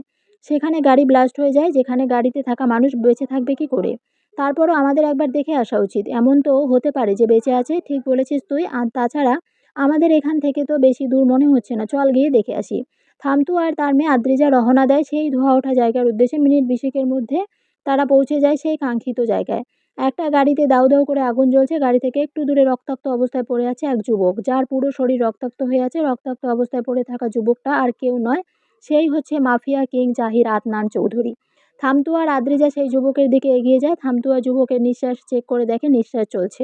আদ্রিজা ছেলেটা বেঁচে আছে, ওর নিঃশ্বাস চলছে। নিঃশ্বাস যেহেতু চলছে সেহেতু ওনাকে আমাদের ঘরে নিয়ে চলেন। থামতু আর আদ্রিজা যুবকটাকে ধরে নিজেদের ঘরে নিয়ে যায়। মিস্টার পান্ডা, আপনি একা একা কেন হারিয়ে গেলেন? আমাকে সাথে নিয়ে গেলেন না কেন? আপনি তো জানেন আপনাকে ছাড়া আপনার ঘরোয়ালি থাকতে পারে না। তারপরও একা একা কেন হারিয়ে গেলেন? আপনাকে ছাড়া বাঁচতে খুব কষ্ট হচ্ছে আমার। প্লিজ ফিরে আসেন আমার কাছে, আমার সানফ্লাওয়ারের কাছে ফিরে আসেন। বন্ধু ঘরে ফ্লোরে বসে আর্তনাদ করছে আদ্রিয়ানা। বারবার শুধু আদনানের কথা মনে পড়ছে। আদনানের সাথে কাটানো সময়গুলোর কথা মনে পড়ছে। ফলে হাউমাউ করে কেঁদে ফেলছে আদ্রিয়ানা। না পারছি না, আপনাকে ছাড়া বাঁচা অসম্ভব। কথাটা বলে উঠে দাঁড়ায় আদ্রিয়ানা। বেডের উপর উঠে গলা থেকে ওড়নাটা খুলে হাতে নেয়। রুমে থাকা ফ্যানের সাথে ওড়নাটা সেট করে গলায় পেঁচিয়ে নেয়। বেডের উপর থেকে সরে আসতে চেয়েও থেমে যায় আদ্রিয়ানা। পেটে হাত দিয়ে ধপ করে বেডের উপর বসে পড়ে। না, এটা করা যাবে না। বর্তমানে আমি একা নই। আমার সাথে আমাদের ভালোবাসার চিহ্ন আছে। আর যাই হোক তাকে সেফ রাখতে হবে। আদ্রিয়ানা পেটে হাত দিয়ে কান্না করতে করতে বলে, তোমার আসার খবরটা যদি না পেতাম তাহলে এতক্ষণে মাম্মাম এও এই পৃথিবী থেকে বিদায় নিতাম। কারণ তোমার মাম্মাম যে তোমার পাপাকে ছাড়া একদমই অসহায়। তোমার মাম্মামের অক্সিজেন হচ্ছে তোমার পাপা। তুমি কোনো চিন্তা করো না, তোমার মাম্মাম তোমার কিছুই হতে দেবে না। তোমাকে সেফ রাখবে তোমার মাম্মাম। জাবির দুধ গরম করে গ্লাসে ঢেলে নেয়। পকেট থেকে একটা ওষুধ বের করে দুধের সাথে মিশিয়ে দেয়। গ্লাসটা টেইটে নিয়ে পা বাড়ায় আদ্রিয়ানার রুমের দিকে। দরজা খোলার শব্দ পেয়ে দরজার দিকে তাকিয়ে আদ্রিয়ানা। জাবির এসেছে। হাতে তার দুধের গ্লাস। বেডের দিকে এগিয়ে এসে গ্লাসটা আদ্রিয়ানার দিকে এগিয়ে দেয় জাবির। দুধটুকু খেয়ে নাও। হঠাৎ করে এত ভালো হয়ে গেলেন যে, কি ব্যাপার? দুধের সাথে কিছু মিশিয়ে নিয়ে আসেননি তো? আরে দূর, কি যে বলো না! দুধের সাথে আবার কি মেশাবো? কিছুই মেশাইনি। আপনাকে আমার বিশ্বাস হয় না, তাই আপনার দেওয়া দুধটুকু আমি খাবো না, ধন্যবাদ। আমি মানছি আমি অনেক বড় একটা ভুল করে ফেলেছি। আমি আমার ভুল বুঝতে পেরেছি। নিজের ভুল বুঝতে পেরে রক্তের টানে ছুটে এসেছি আমাদের বেবির কাছে। আদনান ভাইয়া তো চলে গেছেন না ফেরার দেশে। রেখে গেছেন তার শেষ চিহ্নটুকু। কান্নাকাটি করলেই তো আর ফিরে আসবে না, তাই না? নিজেকে শক্ত করো। নিজের কথা না ভাবো, অন্তত যে আসতে চলেছে তার কথাটা ভাবো। আজ থেকে তোমার আর বেবির দায়িত্ব আমার। তুমি না করো না প্লিজ। বেবির দায়িত্ব নিয়ে নিজের পাপের প্রায়শ্চিত্ত করতে দাও প্লিজ। আদ্রিয়ান অবাক দৃষ্টিতে জাবিরের দিকে তাকায়। শুধু দুধটুকু খেয়ে নাও। বিকেলের দিকে তোমাকে আম্মুর কাছে দিয়ে আসবো। আদ্রিয়ানা কিছুক্ষণ চুপ করে বসে থাকে। জাবিরের বলা কথাগুলো ভাবে। বেশ কিছুক্ষণ ভাবার পর দুধের গ্লাসটা হাতে তুলে নেয়। জাবিরের দিকে এক পলক তাকিয়ে দুধের গ্লাসে চুমুক দিতে যাবে, ঠিক তখনই জাবির দুধের গ্লাসটা ফেলে দেয়। এই দুধ খেতে হবে না, একটু ওয়েট করো, আমি তোমার জন্য নতুন করে দুধ গরম করে নিয়ে আসি। এই কথা বলে জাবির রুম থেকে বের হয়ে যায়। জাবিরের যাওয়ার দিকে অবাক দৃষ্টিতে তাকিয়ে থাকে আদ্রিয়ানা। আদ্রিয়ানার চোখে জাবিরের চলে যাওয়ার দৃশ্য এখনো ভাসছে। সে বুঝতে পারল না জাবির হঠাৎ করে এমন আচরণ কেন করলো। নিজের রুমে এসে নিজের জিনিসপত্র ভাঙচুর করছে জাবুর। ভাঙা কাচের টুকরো, ভাঙা ফুলদানি, সবকিছুই যেন তার মনের রাগের প্রতীক। শেষমেশ সে ফ্লোরে বসে পড়ে হাঁপাতে হাঁপাতে। বেবির কথা মনে পড়তেই আমি এত দুর্বল হয়ে পড়ছি কেন? জাবির নিজেকে প্রশ্ন করে। তার চোখে মুখে একটা নেশা, বেবিকে মেরে ফেলার নেশা। কিন্তু সে জানে বেবির কাছে গেলেই তার সব শক্তি হারিয়ে যায়। জাবির উঠে দাঁড়ায়, আবার বসে পড়ে। তার মস্তিষ্ক বলছে আদনানের সাথে আদনানের শেষ চিহ্নটুকুও শেষ করে দে। ও বেঁচে থাকলে তুই আদ্রিয়ানাকে নিজের করে কখনো পাবি না। মেরে ফেল বেবিকে, রাস্তা ক্লিয়ার করে ফেল। কিন্তু তার পা যেন পাথর হয়ে গেছে, নড়ছে না, মন সায় দিচ্ছে না। বেবির কথা মনে পড়লে তার হৃদয় নরম হয়ে আসে। জাবির চিৎকার করে বলে, কেন আমি ওকে মারতে পারছি না? ওর কথা মনে পড়লেই দুর্বল হয়ে যায় কেন? কিসের এত টান ওর প্রতি? রক্তের টান না অন্য কিছু? জাবিরের চোখে জল আসে। সে আবার ভাঙচুর শুরু করে। কিন্তু এবার তার চোখে জল আর মন একটা অদ্ভুত শূন্যতা। আদনানের বুকের বাঁ পাশে নিজের ছবি আর্ট করা দেখে ৪০০ বোল্ডের একটা শক খায় আদ্রিজা। আদ্রিজার সাথে আদ্রিজার বাবা থমথুয়াও বেশ অবাক হয়। মিনিট দুয়েক আগে আদনানের ক্ষতস্থানে জড়িবুটি লাগানোর জন্য আদনানের পরনে থাকা শার্টটার বোতাম খুলেছিল আদ্রিজা। বোতাম খুলতেই বের হয়ে আসে জিম করা শক্তপোক্ত সিক্স প্যাক। জিম করা বুকের বাঁ পাশে একটা মেয়ের ছবি আর্ট করা ছবিটা দেখতে একদমই আদ্রিজার মতো। ছবির নিচে ইংরাজি অক্ষরে আদ্রিয়ানা নামটা লেখা। বাবা, এই ছেলের বুকে আমার ছবি আর্ট করা কেন? আমি তো আজকের আগে এই ছেলেকে কখনো দেখিনি। তাহলে কেমনি কি? আর্ট করা ছবিটা যদি আমার হয় তাহলে ছবির নিচে আদ্রিয়ানা লেখা কেন? আর যদি আমার না হয় তাহলে এই আর্ট করা মেয়েটা আমার মতো দেখতে কেন? এই প্রশ্নের উত্তর দিতে পারবে এই ছেলে। উত্তর পেতে হলে আগে এই ছেলেকে সুস্থ করে তুলতে হবে। বাবা, আপনি ঠিক বলেছেন। এই প্রশ্নের উত্তর পেতে হলে আগে এই যুবককে সুস্থ করে তুলতে হবে। তুই ওর ক্ষতস্থানে জড়িবুটিগুলো ভালো করে লাগিয়ে দে, ততক্ষণে আমি একজন ডাক্তার নিয়ে আসি। এই কথা বলে থামতুয়া বের হয়ে যায়। আদ্রিজা যত্ন সহকারে আদনানের ক্ষতস্থানে জড়িবুটি লাগিয়ে দিতে থাকে। মিনিট পাঁচেকের মধ্যে জড়িবুটি লাগানো হয়ে যায়। জড়িবুটি লাগানো শেষে আদনানের মুখের দিকে পরহীন দৃষ্টিতে তাকিয়ে থাকে আদ্রিজা। সাজেক হানিমুনে এসেছে সামির আর তুবা। তারা সাজেক এসেছে আজ ২ দিন হয়েছে। এই ২ দিনে সাজেকে থাকা বেশ কিছু জায়গা ঘুরে দেখেছে তারা। আজকে তুবাকে নিয়ে লং ড্রাইভে বের হয়েছে সামির। হঠাৎ করে লং ড্রাইভে যাওয়ার ইচ্ছে হয়েছে তুবার, তাও আবার পাহাড়ি রাস্তায়। সামির গাড়ি ড্রাইভ করছে আর একটু পর পর তুবার দিকে তাকাচ্ছে। মিস্টার হাসের ডাক্তার, সামনের দিকে তাকিয়ে মনোযোগ দিয়ে ড্রাইভ করুন, এটা পাহাড়ি রাস্তা, যে কোনো সময় অ্যাক্সিডেন্ট হয়ে যেতে পারে। স্বামীর কিছু বলতে যাবে তার আগেই স্বামীর দেখতে পায় এক বৃদ্ধ রাস্তার মাঝখানে চলে এসেছে। বৃদ্ধকে দেখে সঙ্গে সঙ্গে গাড়ি ব্রেক করে স্বামীর, আর একটুর জন্য অঘটনটা ঘটেনি। তবে বৃদ্ধটা বেশ ভয় পেয়েছে, তার বৃদ্ধর চেহারা দেখে বোঝা যাচ্ছে।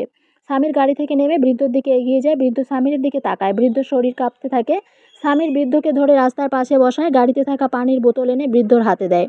বৃদ্ধ ঢকঢক করে পুরোটাই খেয়ে নেয়। আঙ্কেল, আপনি ঠিক আছেন তো? না বাবা, আমি ঠিক নেই, আমার শরীর কাঁপছে। আঙ্কেল, আপনি আপনার বাসার অ্যাড্রেসটা বলেন, আমি আপনাকে বাসায় পৌঁছে দিব। একা বাসায় গেলে হবে না, সাথে একজন ডাক্তার নিয়ে যেতে হবে, নয়তো ছেলেটাকে বাঁচাতে পারবো না, ছেলেটার অবস্থা খুব খারাপ। কি হয়েছে আপনার ছেলের? আমার ছেলে না বাবা। তাহলে? বৃদ্ধ আদনানের ব্যাপারে সব কিছু স্বামীরকে বলতে শুরু করে। আর হ্যাঁ, বৃদ্ধটা হচ্ছে থামতুয়া। থামতুয়ার মুখে সব শুনে স্বামীর বলে ওনাকে ইমিডিয়েটলি হসপিটালে ভর্তি করতে হবে, নয়তো ওনার অবস্থা আরও খারাপ হয়ে যাবে। বৃদ্ধ স্বামীর দিকে অসহায় দৃষ্টিতে তাকিয়ে বলে, আমার পক্ষে তো এইসব সম্ভব নয় বাবা, আমি এই সবের কিছুই বুঝি না, তুমি কি একটু কষ্ট করে আমার সাথে যাবে? স্বামী তুবার দিকে এক পলক তাকায়, মিনিট দুয়েক চুপ করে থেকে বলে, ঠিক আছে আঙ্কেল, চলুন। স্বামীর গাড়ির দরজা খুলে থামথুয়াকে গাড়িতে উঠতে বলে। থামথুয়া গাড়িতে উঠলে স্বামীর দরজা লাগিয়ে দেয়, নিজেও গাড়িতে উঠে বসে। তুবার দিকে এক পলক তাকিয়ে গাড়ি স্টার্ট দেয় স্বামীর। থামথুয়ার কথা মতো গাড়ি ব্রেক করে স্বামীর। থামথুয়ার দিকে তাকাতেই থামথুয়া বলে, বাবা গাড়ি আর যাবে না, বাকিটুকু পথ হেঁটে যেতে হবে। থামথুয়ার কথা শুনে স্বামীর আর তুবা গাড়ি থেকে নেমে দাঁড়ায়। বাবা, আমার সাথে সাথে আসো। এই কথা বলে থামথুয়া হাঁটা শুরু করে। থামথুয়ার পিছু পিছু স্বামীর আর তুবা হাঁটা শুরু করে। 20 মিনিট হাঁটার পর তারা পৌঁছে যায় থামথুয়ার ঘরের সামনে। বাবা, এটাই আমার ঘর, তোমরা ভিতরে এসো, ছেলেটা ভিতরে আছে। সামির আর তুবা ঘরের ভিতরে যায়। থামতুয়া তাদেরকে আদনানের কাছে নিয়ে যায়। আদনানকে রক্তাক্ত অবস্থায় পড়ে থাকতে দেখে বেশ অবাক হয় সামির। আদনানের দিকে এগিয়ে গিয়ে আদনানের পাশে বসে আদ্রিজার দিকে তাকিয়ে বলে, ভাবি, আদনান ভাইয়ার এই অবস্থা কিভাবে হলো? আর আপনি আর আদনান ভাইয়া বা এখানে কি করে এলেন? সামিরের মুখে এমন কথা শুনে বেশ অবাক হয় আদ্রিজা। আজব, এইসব কি বলছেন আপনি? আপনার মাথা ঠিক আছে? কোন দিক দিয়ে আমি আপনার ভাবি লাগি? আপনি আদনান ভাইয়ার ওয়াইফ আদ্রিয়ানা না? আজব, আমি ওনার ওয়াইফ হতে যাব কেন? আমি তো ওনাকে চিনিও না, আজকের আগে কখনো দেখিও নি। তাছাড়া আমি আদ্রিয়ানা না, আমার নাম আদ্রিজা। আপনি যদি আদনান ভাইয়ের ওয়াইফ আদ্রিয়ানা হন, তাহলে আপনি আদ্রিয়ানার মতো দেখতে কেন? আমারও তো একই প্রশ্ন, আমি দেখতে ওনার ওয়াইফের মতো কেন, আর ওনার ওয়াইফও আমার মতো দেখতে কেন? স্বামীর মিনিট দুয়েক চুপ করে থেকে বলে, এখন অনেক বড় রহস্য আছে মনে হচ্ছে। স্বামীরের মুখে এমন কথা শুনে থামতুয়া বলে, বাবা, আমারও তাই মনে হয়। এইবার স্বামীর কিছু বলতে যাবে তার আগেই তুবা বলে ওঠে, রহস্য উদ্ঘাটন পরে করা যাবে, আগে ওনাকে হসপিটালে নিয়ে চলেন, নয়তো ওনার অবস্থা আরও খারাপ হয়ে যাবে। তুবার কথা সবাই সায় জানায়। ছাদে বসে একের পর এক সিগারেট পোড়াচ্ছে জাবির, বারবার শুধু আদ্রিয়ানার বলা কথাটা তার কানে বাজছে। আদ্রিয়ানার বলা কথাগুলো জাবিরের বুকে তীরের মতো গেঁথেছে। আধা ঘন্টা আগের কথা। একগুচ্ছ নীল রঙের গোলাপ নিয়ে আদ্রিয়ানার রুমে প্রবেশ করে জাবির। জাবির রুমে ঢুকতে আদ্রিয়ানা তার দিকে তাকায়। জাবিরের হাতে গোলাপের গুচ্ছ দেখে আদ্রিয়ানার চোখ বড় বড় হয়ে যায়। জাবির আদ্রিয়ানার সামনে এসে দাঁড়ায়। একটা মুচকি হাসি দিয়ে আদ্রিয়ানার সামনে হাঁটু গেড়ে বসে জাবির। আদ্রিয়ানা, আমি জানি তুমি আমাকে ভালোবাসো না, কিন্তু আমি তোমাকে খুব খুব ভালোবাসি। তুমি আমার বড় ভাইয়ের বেবির মাম্মাম হতে চলেছ, তাতে আমার কোনো সমস্যা নেই। আমি বেবি সহ তোমাকে গ্রহণ করতে চাই, কারণ আমার ভাইয়ের বেবি মানে আমার বেবি। আমি তোমাকে কথা দিচ্ছি, আমি বেবিকে নিজের পরিচয়ে বড় করব, সেই আমার পরিচয়ে বড় হবে। আমি তোমার আর আমাদের বেবিকে আমরা জীবনের দিয়ে আগলে রাখবো। তুমি কি আমার একটা সুযোগ দেবে? আদ্রিয়ানা জাবিরের দিকে তাকায়, তার চোখে কোনো আবেগ নেই। দেখুন মিস্টার জাবির, আমি আপনাকে আগেও বলেছি, এখনও বলছি, আমি আপনাকে ভালোবাসি না, আর আমাদের বেবির দায়িত্ব নেওয়ার জন্য আপনাকে কেউ বলেনি। আমি একাই আমাদের বেবিকে মানুষ করতে পারবো। জাবিরের মুখটা হতাশায় নুয়ে যায়। আদ্রিয়ানা, তুমি আমাকে একটা এভাবে ফিরিয়ে দিচ্ছ? আমি তোমাকে সত্যি ভালোবাসি।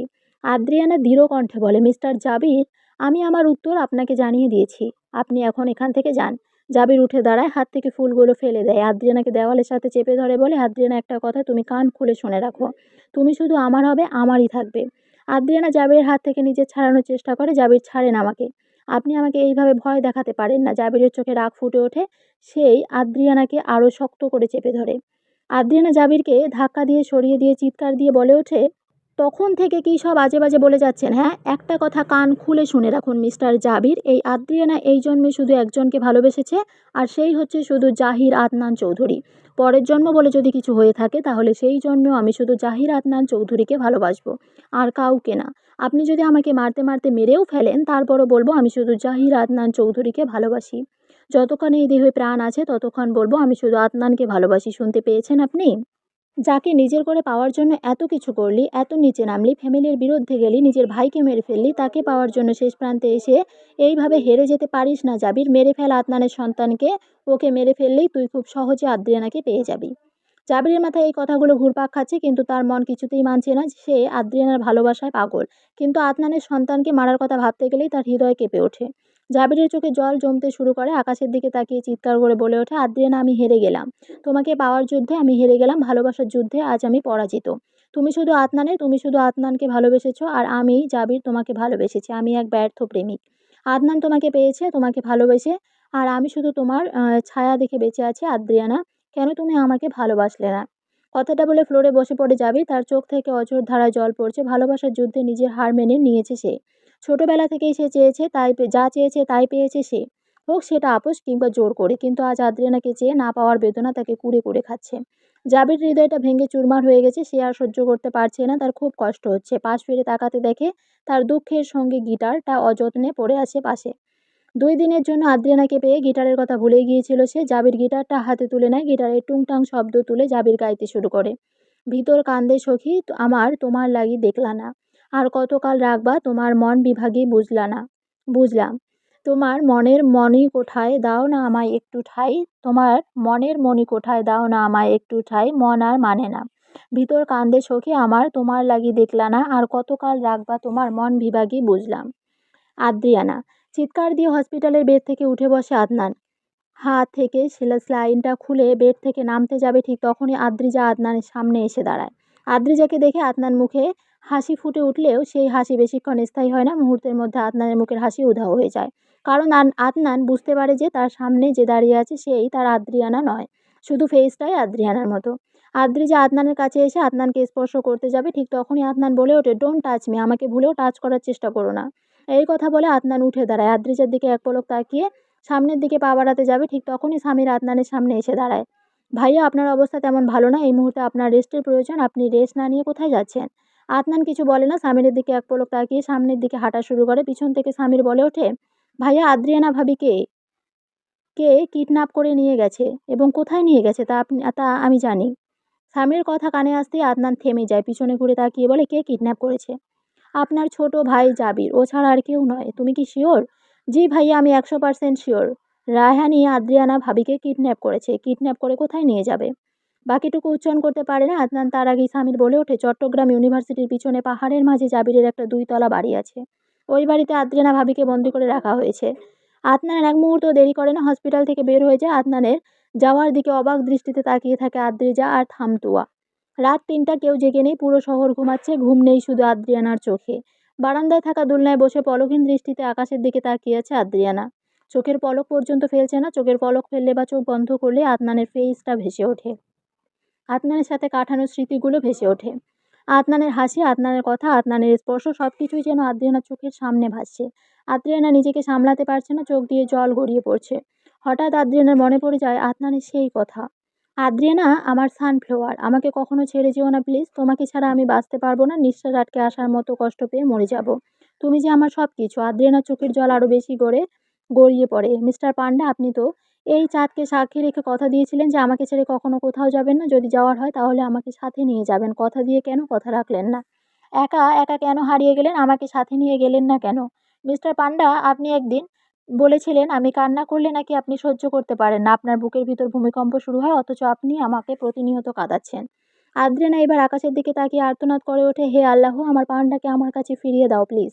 আমার পান্ডার যদি হায়াত না থাকে তাহলে আমার অর্ধেক হায়াত আমার পান্ডার করে দাও।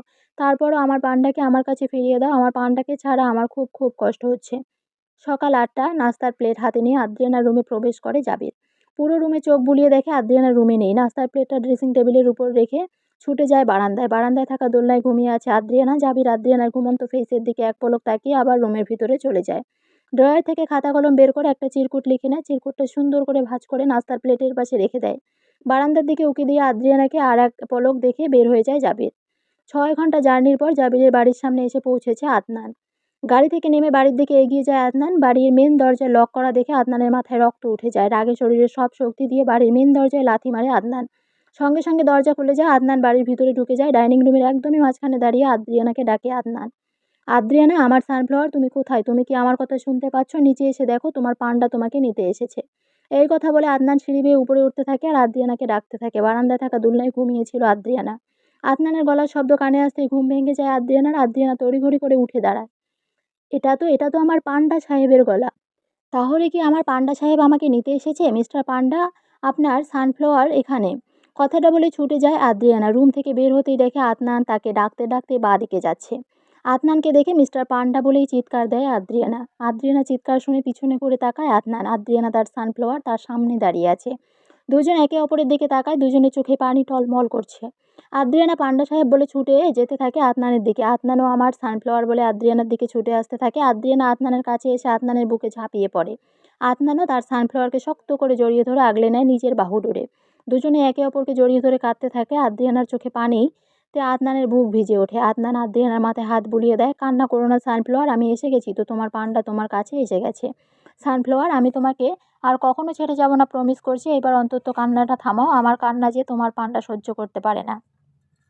আদ্রিয়ানা আদনানের বুকে মুখ গুজে দেয়। আপনি আমার কান্না সহ্য করতে পারেন না বলেই তো এতদিন আমাকে কাঁদিয়েছেন, তাই না? আদনান কিছু বলতে যাবে, তার আগে আদ্রিয়ানা আদনানের ঠোঁট দুটো দখল করে নেয়। আদ্রিয়ানার সাথে আদনানও রেসপন্স করে। মিনিট 5 পর ঠোঁট ছেড়ে দিয়ে আদনানের পুরো ফেইসে চুমু খায় আদ্রিয়ানা। আদনানের চোখের দিকে এক পলক তাকিয়ে আবারও আদনানের বুকে ঝাঁপিয়ে পড়ে। দুজন দুজনে জড়িয়ে ধরে অনুভব করতে থাকে একে অপরের ভালোবাসা। মিস্টার পান্ডা, এবার তো থামেন, আর কত চুমু খাবেন? মাই ডিয়ার সানফ্লাওয়ার, তোমাকে একটা কথা বলি তো, মন দিয়ে শোনো। দুটি দেহ পরস্পর চুম্বকের মতো আকৃষ্ট করার প্রধান মাধ্যমই হলো চুমু। চুমু এক প্রকারের পুষ্টিকর মেডিসিন, যা একে অন্যের মস্তিষ্ককে ফ্রেশ রাখে, অদ্ভুতভাবে পরস্পরকে কাছে আসার সহায়তা করে। চুমু হচ্ছে এক ভয়ঙ্কর অনুভূতির নাম। বুঝলাম, তাই বলে এত চুমু খাবেন? আধা ঘন্টা ধরে তো শুধু চুমু খেয়ে চলছেন। এত কই খেলাম, মাত্র তো হাজারখানেক চুমু খেলাম। অনেক চুমু খেয়েছেন, এইবার থামেন। লাখখানেক চুমু খেয়েই পর থেমে যাব বাকি। মিস্টার পান্ডা, আপনি ব্যাপারটা বুঝতে পারছেন না। আপনি যদি চুমু দেওয়া অফ না করেন তাহলে তো আপনাকে খুশির খবরটা দিতে পারবো না। আদনান চুমু দেওয়া অফ করে আদ্রিয়ানার দিকে তাকায়। আদ্রিয়ানা আদনানের দুই গালে হাত রাখে। আদনানের চোখের দিকে তাকিয়ে বলে, মিস্টার পান্ডা, আপনাকে একটা খুশির সংবাদ দিতে চাই। আদ্রিয়ানা আদনানের হাত নিজের পেটের উপর রাখে। আদনানের মুখের দিকে তাকিয়ে মুচকি হেসে হ্যাঁ বোধক মাথা নাড়ায়। আদ্রিয়ানের হ্যাঁ বোধক মাথা নাড়ানোর মানে বুঝতে পেরে আদনানের মুখে হাসি ফুটে ওঠে। মাই ডিয়ার সানফ্লাওয়ার, আমি যা গেস করছি তা কি সত্যি? আদ্রিয়ানা হ্যাঁ বোধক মাথা নাড়িয়ে বলে, মিস্টার পান্ডা, সত্যি আপনি বাবা হতে চলেছেন। আদনান আদ্রিয়ানার গালে, ঠোঁটে, নাকে, চোখে চুমুতে চুমুতে ভরিয়ে দেয়। সানফ্লাওয়ার, এটা কি সত্যি? আমি কি সত্যি বাবা হতে চলেছি? হ্যাঁ মিস্টার পান্ডা, আপনি সত্যি সত্যি বাবা হতে চলেছেন। আদনান আদ্রিয়ানাকে কোলে তুলে নিয়ে ঘুরতে থাকে। আদ্রিয়ানা হাসতে হাসতে বলে, মিস্টার পান্ডা সাহেব, কি করছেন? থামেন। না, আমি থামবো না। আমি আজকে পুরো পৃথিবীকে জানিয়ে দেবো যে আমি বাবা হতে চলেছি। ঠিক আছে, কিন্তু আগে আমাকে নামিয়ে দিন। আদনান আদ্রিয়ানাকে নামিয়ে দিয়ে তার হাতে ধরে বলে, আদ্রিয়ানা, তুমি আমার জীবনের সবচেয়ে বড় উপহার। তোমাকে আর আমাদের বাচ্চাকে আমি সব সময় ভালোবেসে দিয়ে আগলে রাখবো। বারান্দায় থাকা ইজি চেয়ারে বসে পাহাড়ের সবুজ প্রকৃতির দিকে পলকহীন দৃষ্টিতে তাকিয়ে আছে আদ্রিজা। তার মাথায় হাজারো প্রশ্ন ঘুরপাক খাচ্ছে। বর্তমান আমি যার কাছে আছি, যাকে বাবা বলে ডাকছি, সেই কি আমার আসল বাবা? উনি যদি আমার আসল বাবা না হয়, তাহলে আমার আসল বাবাকে, আমি কে? আমার পরিচয় কি? আমার বাবা মা কে? আমার বাড়ি কোথায়? আর আদ্রিয়ানা মেয়েটাই বা আমার মতো দেখতে কেন? বা আমি দেখতে ওর মতো কেন? এইরকম হাজার প্রশ্ন ঘুরপাক খাচ্ছে আদ্রিজার মাথায়। আমি আদ্রিয়ানা মেয়েটার মুখোমুখি হব। আমি আমার পরিচয় খুঁজে বের করব, যে করেই হোক। আমাকে আমার পরিচয় খুঁজে বের করতে হবে। এই কথা বলে উঠে দাঁড়ায় আদ্রিজা, পা বাড়ায় থামতুয়ার রুমের দিকে। থামতুয়ার রুমের সামনে গিয়ে দাঁড়ায় আদ্রিজা। বাবা, আসবো? এসো। আদ্রিজা থামতুয়ার রুমে প্রবেশ করে। থামতুয়ার সামনে গিয়ে বসে। বাবা, আপনার সাথে আমার কিছু কথা আছে। বলো, কি কথা? বাবা, আমি কি সত্যি আপনার মেয়ে? হঠাৎ আদ্রিজার এমন প্রশ্নে ভ্যাবাচ্যাকা খেয়ে যায় থামতুয়া। মিনিট দুয়েক চুপ করে থেকে বলে, কী সব বলছিস তুই? তুই যদি আমার মেয়ে না হস তাহলে আর কার মেয়ে হবি? তুই আমার মেয়ে? আমার তো বিশ্বাস হচ্ছে না বাবা। আমার কেন জানি মনে হচ্ছে ওই আদ্রিয়ানা মেয়েটার সাথে আমার কোনো সম্পর্ক আছে। কোনো সম্পর্ক নেই। মেয়েটা দেখতে তোর মতো তো, তাই ওর প্রতি একটু টান হয়ে গেছে তোর, এর থেকে আর কিছু না। থামতুয়ার কথা আদ্রিজার বিশ্বাস হয় না। সেই থামতুয়ার হাত নিজের মাথায় রেখে বলে, বাবা, আমার মাথায় হাত রেখে বলুন তো আমি আপনার মেয়ে। থামতুয়া এবার একদমই চুপ হয়ে যায়। কি হলো বাবা? আমার মাথায় হাত রেখে বলুন আমি আপনার নিজের মেয়ে কিনা। থামতুয়া হাত সরিয়ে নেয়। মিনিট পাঁচেক চুপ করে থেকে বলে, আদ্রিজা, তুই আমার নিজের মেয়ে না। আজ থেকে 18 বছর আগের কথা। আমি আর আমার বউ চট্টগ্রামে থাকতাম। আমার বউ হসপিটালে নার্সের চাকরি করতো। আমাদের কোনো কিছুর কমতি না থাকলেও কমতি ছিল একটা সন্তানের। 2রা অক্টোবর তোর আর তোর বোনের জন্ম হয়। তোরা যমজ হওয়ায় একজনকে তোর বাবা মায়ের কাছে রেখে আর একজনকে আমার বউ নিয়ে আসে।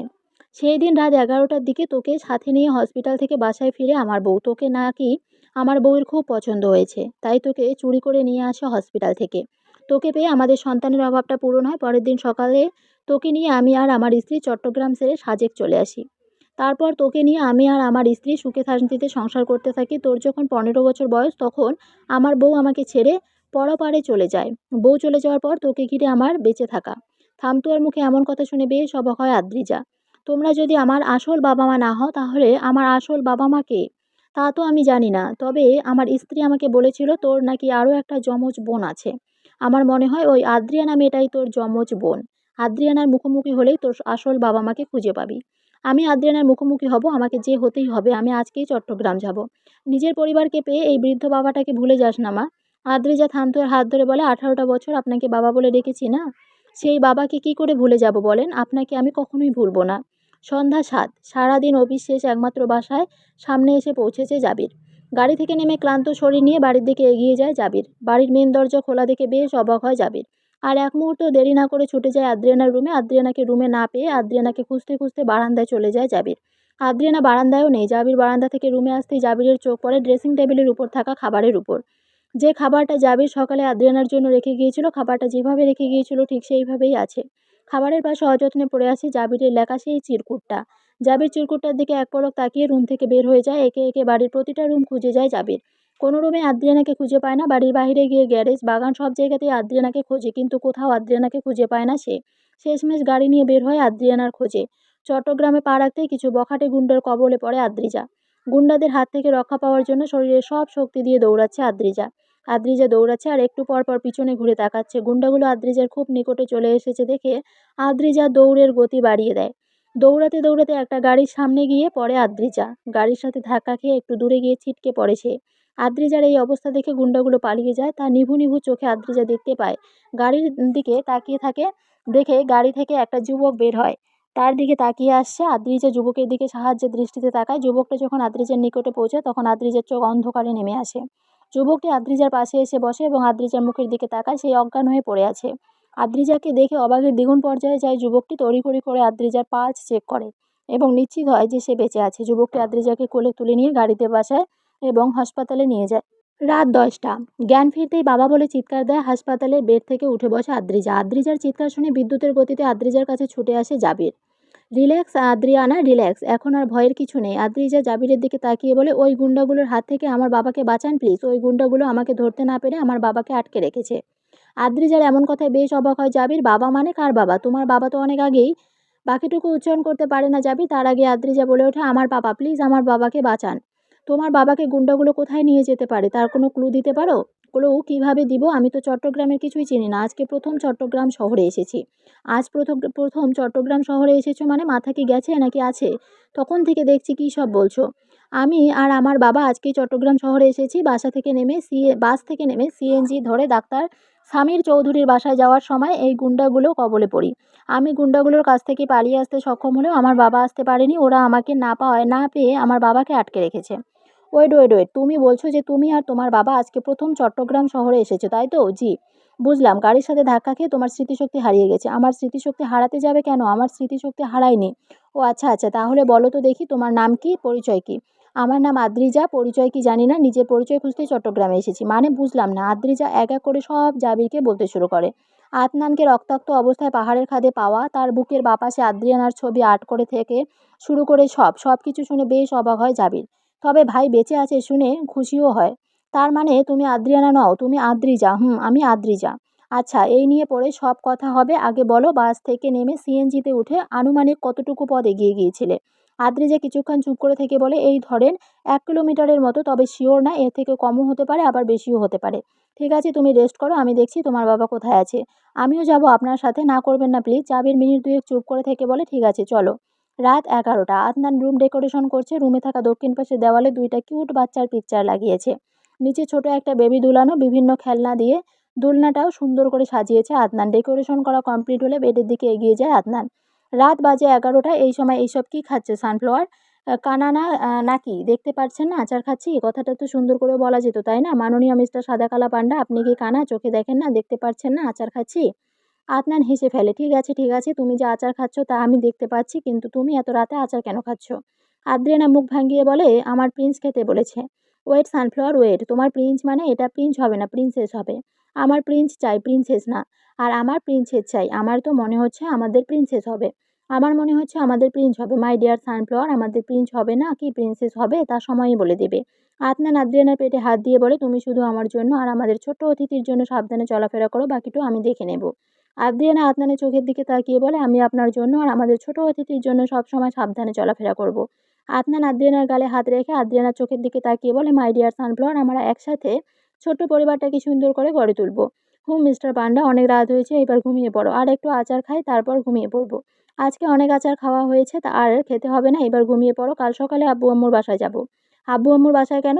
ওনারা যে দাদা দাদি হতে চলেছে সেই খবরটা দেওয়ার জন্য। ও আচ্ছা আচ্ছা, তা এই খবরটা দিতে লজ্জা করবে না আপনার?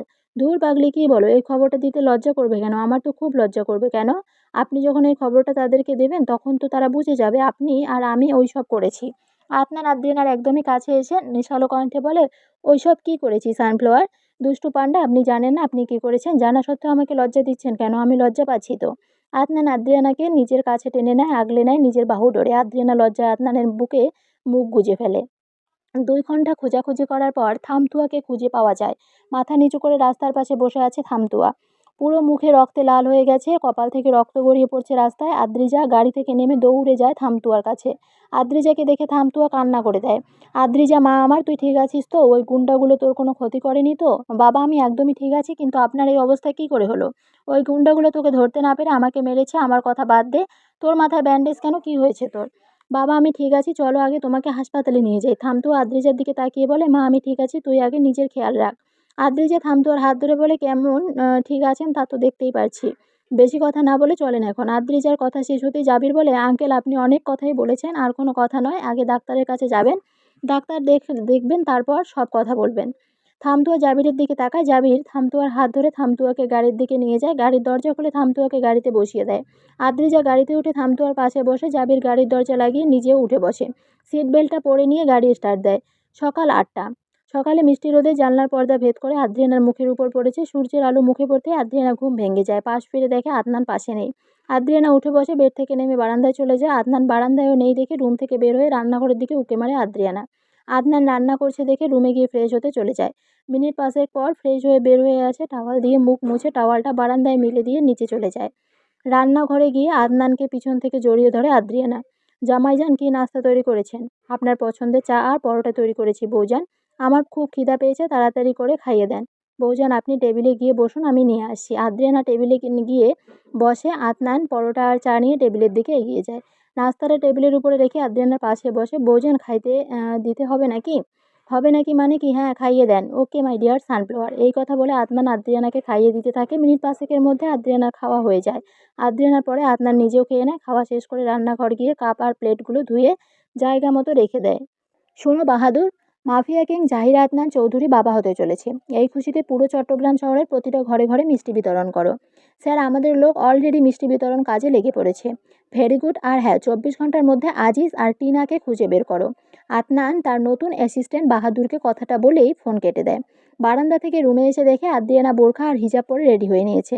মাই ডিয়ার সানফ্লাওয়ার, রেডি তো? হুম মিস্টার পান্ডা, রেডি। আদনান আদ্রিয়ানার দিকে নিজের হাতটা বাড়িয়ে দিয়ে বলে, তাহলে যাওয়া যাক। আদ্রিয়ানা আদনানের হাতের উপর হাত রেখে বলে, চলুন মিস্টার পান্ডা সাহেব। রেস্তোরাঁ থেকে থামতুয়া আর আদ্রিজার জন্য ব্রেকফাস্ট কিনে নিয়ে এসেছে জাবেদ। ব্রেকফাস্টের প্যাকেটটা আদ্রিজার দিকে এগিয়ে দিয়ে বলে, এখানে তোমার জন্য আঙ্কেলের জন্য ব্রেকফাস্ট নিয়ে এসেছে, খেয়ে নাও। খাওয়া শেষে দুজনেই মেডিসিন খেয়ে নিও, কেমন? এই কথা বলে কেবিনে থাকা সোফায় বসে গা এলিয়ে দেয় জাবির। চোখ বন্ধ করে জাবির ভাবতে থাকে, কি করে সে আদনানের সামনে গিয়ে দাঁড়াবে, আর কি করেই বা আদনানের কাছে ক্ষমা চাইবে। যে ভুল করেছে সেই ভুলের কি ক্ষমা আছে? আদনান কি তাকে ক্ষমা করবে, নাকি এক চুটকিতেই জয় বাংলা করে দিবে? এমন হাজারো কথা তার মাথায় ঘুরপাক খাচ্ছে। আদ্রিজা প্লেটে খাবার বেড়ে নেয়। এক প্লেট থামতুয়াকে দেয় আর এক প্লেট জাবিরের দিকে এগিয়ে যায়। মিস্টার জাবির, আপনি কি ব্রেকফাস্ট করেছেন? জাবির চোখ বন্ধ রেখেই বলে, হুম আমি করেছি। আদ্রিজা আর কিছু বলে না, জাবিরের পাশে বসে খাওয়া শুরু করে। কাল থেকে কিছু না খাওয়া বেশ ক্ষুধা পেয়েছে তার। খাওয়া শেষে নিজের মেডিসিন খেয়ে নেয়, থামতুয়াকেও মেডিসিন খাইয়ে দেয়। ফোনের শব্দ পেয়ে চোখ খুলে তাকায় জাবির। পকেট থেকে ফোনটা বের করে হাতে নিয়ে দেখে আদনানের নতুন অ্যাসিস্ট্যান্ট বাহাদুর কল করেছে। তাই আর ৭-৫ না ভেবে কল রিসিভ করে জাবির। ফোনের ওপাশ থেকে ভেসে আসে বাহাদুরের গলা। আসসালামু আলাইকুম স্যার। ওয়ালাইকুম সালাম। কী অবস্থা বাহাদুর? জি আলহামদুলিল্লাহ ভালো স্যার। আপনি বলেছিলেন না আজকে আদনান স্যারের সাথে দেখা করতে আসবেন, আজকে আসলে তো স্যারকে পাবেন না। কেন পাবো না? ভাইয়া কি আজকে কোথাও যাবে? জি স্যার, আদনান স্যার ম্যামকে নিয়ে ওনার বাবা মায়ের সাথে দেখা করতে গিয়েছেন। ইনফরমেশনটা দেওয়ার জন্য ধন্যবাদ। এই কথা বলে জাবির ফোন কেটে দেয়। আদ্রিজার দিকে তাকিয়ে বলে, আদ্রিজা চলো, তোমাকে আজকে আদ্রিয়ানার সাথে দেখা করাবো।